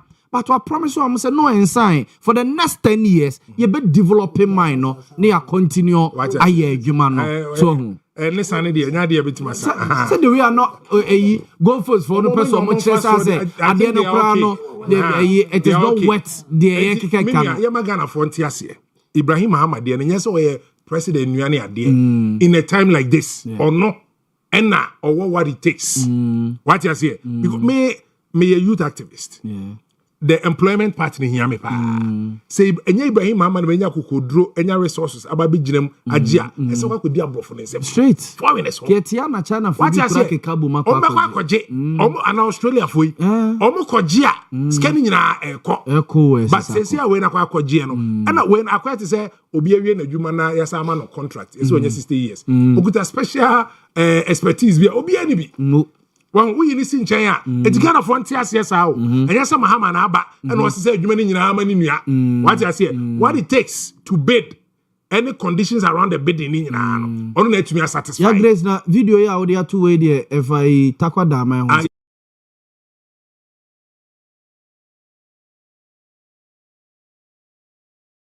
kakebe am dey source one okay afi NRSC yeah, National Road Safety Authority for a knee-jerk reaction. Omo ti omo nya adwuma bia maleba onye hui wo. Onye hui wo. Wako safety measures crowd baby National Road Safety Authority promises okra. There are lots of safety measures. Omo safety ne questionable. Safety questionable. Omo kasa safety. Eba cho your friend say your roads are enam so. Are they worthy of the cars we are using? Oh David. Who is talking about that? Unamna police need now say road wet certificate and I say you are BBC police no crack yere bibi baby na wagina okra na obusa wo kwan na onam so na obusa road wet akwa papa be na okro mu a I nam so obusa obi road wet road markings amalebati wono road markings papa be na okro mu a enti wagja ho ba be ka vox yasem traffic light the whole Ghana even a traffic light here juma and even a traffic light here juma for 1 week continuous national road safety juma no it's not say a knee jerk reaction just say that is the talk of the day into my men koye gidigidi bi me koye hwe ni mu bi na nkofu hu se me so amaleba me wo ho obo adwuma omo hui road markings say bumping wa ha bumping wa ha when asa be hu marking e chese bumping ho na bumping na to all no duru ahon no hu se ade bi si ne nchen e chere say am mouse that time no abort chese ye hu ase papa we right national road safety authority panyini anti voxy no one say Moses steer no e right no right to about left and the also be driver to steer to can some also be driver me steer na to can some that it should give us a break but the technical people say eno no boni bi anim o say current cars na eba ni nyina no omoye arrangement for left and right okay. no omoye to no mo enti ebia ekodu UK UK for person omo use eno answer omo fix it to the right and answer to the other side enti ense da nya de bia enwanwa ase de babe the only thing is we change near market nkiti bi ho which they are doing it enti ebia say drivers no omo use car no was e kasa kire omo a kasa kire omo drivers omo use car no kwa drivers in general o my friend Ghana mu no carelessness no asebo problem what drivers what Ghana generally na accident no mo post here no say already majority na CC weekends between Friday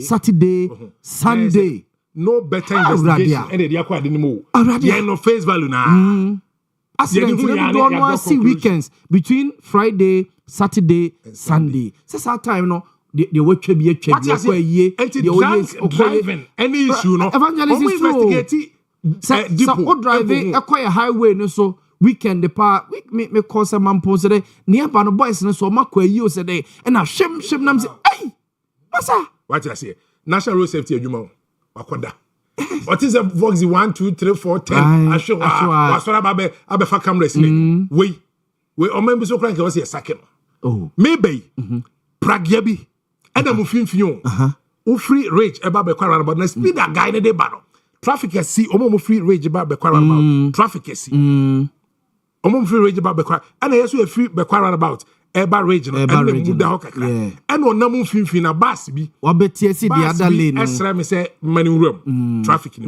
and me slow down no room na speed a wade ba na o million mo all the face you know me ba na me expect senka obeto ne bo no still on to the bo to I have to veer off man veer off for the beshimo o makuku duro so dey do baby a me diaze what about the chim enti me duro am slow down am hwe me ro no afi ashemisa me betina hin na ye me ya uyanka odi face no no from face no but the kaminya kwa me fa so betima yire me so ni mu say ya asema ye me ya sa and no best speed sa who na million mo yet or the speed never then to avoid no team was avoid no problem ni pa na oba na adwen mu problem was avoid it is never the voxy either drunk driving said okay and I said drivers na enko yie no police professionalism and we onso obi din kwasem driver me roni wakra onyi niska road safety commission panyin then na we afa ho irresponsible police na omo ye wakwan so no unka ho asem na obi business awo ye kofa vox aba omo se family car no de kwa kra family for no ko pentem kra che commercial drivers the family people the family people no baby am the argument be fa bia e floor they are be here na say I was a police for a professional onso bia no monsa I was watching no e man ko park police station no 20 cities 10 cities 50 cities na oje that is what Amaliba as road safety penyin authority boss can wasem road markings apepa ene de esi bompin achi ene bompin chepe no eno na sebi o was o man nyansa eba so no de ye ne ye o ka so traffic lights enya adwuma no eno no so hwe na oye no two police for no mo ye professional work no jai side de na oye no vox no ibetu omofo adriver for no ni nyane police for they be ni nyane police for now so nto obo na police barriers if na barrier ni if na barrier ni ima unse sometimes so no o de hwe ade we emra sa Ford started say urban Ford ba bebrebe no unse omo started say omo form union ne station on benya leadership no at least in komo didie course me kai say VIP buses ne ba afro no grand bed no beginning ne ekuni pasa but emra omo be union any ade okay VIP for the time omo drivers no say also utwa Accra road no by 4 hours whether car no ko 100 e ko dey also the 4 hours etwa omo di enhyehyɛ ne so say VIP for no so omo the 10 hours ne twa Accra Kumasi because one kwan ne nye traffic and other issues are kind of so diversion basa I don't go for Voxy. It's Voxy, no. Voxy is so the back. 3.5 hours. What did I do? I don't go for Voxy. So at least say leaders be ba omumu. So no more T union be say be a Voxy one. It's be a can she form back mienu a. E be a MTT di mpem form fra omu leadership na say masa. Ada ina mu kuni pasa. Henceforth e be a bibi say ye mamo. A former Bantama MP friend say ofata okofa ne 2M express buses in a buy no beginning na hitches kakra krasa but almost started some the track ebo boka nim streamline drivers no ye hu sa fe discipline aba omo etwi omo cars you see some we nyina beba o say my platform so because leadership it has long been missing in this country. It's true. Well, the moment say BBA unity, it is incumbent on the leadership of a particular jurisdiction, say Ashanti region. Regional minister, one will say transport BBA unity, Voxy, what is some of the year? Quickly, you call them. You say how personal do now? Oh, of course. You call them, you put them together. A part of leadership. Pragia Fuene Omo XSC. You call them, you put them together. Ghana pay and na obitimi business unbelonging to a body and a union. Ghana penetisa. Hey, obitimi kasa me portrait farm on John Kubia so or it me portrait farm and it shouldn't be so. Very problematic. Ni say leadership is asleep. Police ni ko gina kwan so anya adwuma no okoye sika no okwa akope. Sa so politician de na ba be si wo say onya adwuma no enya adwuma no be ye. Enti sika no ba be pe. Enti omo appoint kra omo appoint omo mutimi pesika. Omo appoint omo leadership qualities. Papa iti evangelist hey. Enya board member na was way. What I say few times I'm in Asia no. Or he should manage. He's a leader. And so yam farmer no. You make us out there kwada board. Can you imagine? Gentlemen mo famusia. Mesra yam fancy offer. Ketwa over. I was about time. What's the need to be? Said Omukano, I am na Omonyo Majuma. Now, if you say be a distance, no betiswa, or motismo, no motimia, because already no investment at them. And I did back also ever long journey near the idea. But this is the best solution. No, your railways now, yes, I say. Oh, railways because I get Accra to impact Tamatum Pakada. Kumasi so man friend Yago. Mamu de be born yadi. Uche. You were bought system no bed operator and transfer. Oh, anom de adwuma. Tu de is we say mobile na we fatun say. Me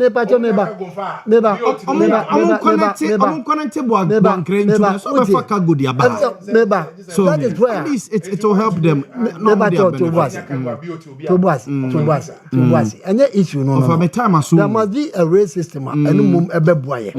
Rather than say you because a car ne bus no money ade. Because the things here railway ministry ni atwam. Tamatu mpaka dan de no kra no omu mane nya adwuma aso trains ni ade wo enti yen hwese ye betimi invest ye anye ayi prabia ene okada mo ba ye adwuma mo ye first ne say yakoji okada tum se moto nipa se ne betimi afa enti no omu nyine bibi mo na omu nyine ade kese kwesi chei ena yete no enka no ofa ayi ofa se Clement Opoku Jemfi ofa se Clement Opoku Jemfi CID you say Commonwealth Youth Council meeting be ekoso Oxford University UK. Now what for CCID Clement Opoku Jemfi was invited a summit na say Youth Council summit na say na ya what for senate honomo no and ɔne aborɔfo bɔ nkɔmmɔ edwendwene Ghana ho as young as he is obekuta leadership position ɛwɔ ne district na ɛsaso district na ya create ne foforo na okɔ honom na wakɔ ye adwuma Aliza say o set a standard bi o set a pace bi na as young as he is omo edene call honom the oye ɛwɔ district and this is for me to say okay, me am 2016. When I take Ghana Youth Watch. Ghana Youth Watch. By then I'm a staff of Parliament House. Okay. I represent it as the voice of the Ghanaian of the Ghanaian youth. NPP, NDC, the whole Ghana, youth leader on it. NPP, NDC, put together a leader of our youth. Yemfa Clement CID. Oh wow. NPP and DC put together. You pay youth leader. And what me say? What na? No say we lawyer me bra. Oh yes. What na? What me say? Na dwin me mo abo be. I was sure there. I woman leadership pro now. What me here? Lawyer no kwado be so ni. Oh me ba. Obeto me wo. Evangelist. Adia obet me aya ne senka evangelist say. Nanka NDC I said nketi abeya ya no de na ya running mate. I said nketi abeya flag bearer of NDC I know the evangelist. I running mate. Na ba me also so the CID I the running mate na. Ba me ade when him say Dr. Matthew Pogu Prempe. Na puna. Na was said the question. No akwa ye adwuma no. Okay. Ba point e wom ni nyina ne say CID. It wo fase and akose when monyam Oxford University. On say what you know obi akwa to odin. Yes. And they be ni NDC for what me pay about the outfit here. Fugu no say the Batakare no. Amongst some na they were more of a just suit type, but other Africans in no munyina suit, but or marketing Fugu no. He's a nice person. I must say he's very respectful. I know him. We've been on programs together. He's a fine gentleman. Onye that keka na. I just Sam George no. Offer me so my evangelist in Casa. Evangelist Bacho. I'm happy. Yes. Seeing any Ghanaian anywhere in the world stage, I'm all for it. Sure. And I wish him well. I know say our intention for the NPP National Youth Organizer. Fine brains like him in times like this. Now, you offer more backbench. Mate. Now in branch Better say the most you say na mama birthday see quick. Na sorry. Happy birthday to Nana Ahemwa Jata. Happy birthday to Nana Ahemwa Jata ya Grace de makana fatoso.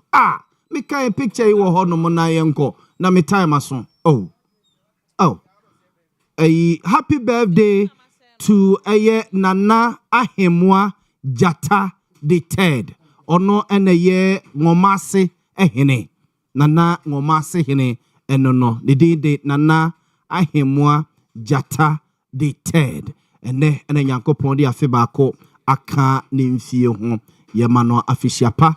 Ochidi ampo nyankrompo no onchita na onfane mfia domu nko adom nana nkomo bebiri wa fichiri yebedi ai menimize weekend so na eba no yebedi mamento aso happy birthday to Martin Domfe aka Wizzy wife Linda Nyakon so my happy birthday onenkwala no happy birthday to Salama to Mohammed to you we say oko to yibu ana tibu say the din mamuni ya fachem oko kes happy birthday to you from Isa and happy birthday to Hannah CEO of Honey Men's Makeup. Yeah, me and my wife. Hannah, happy birthday. Wate from Obibia. Unya mani na.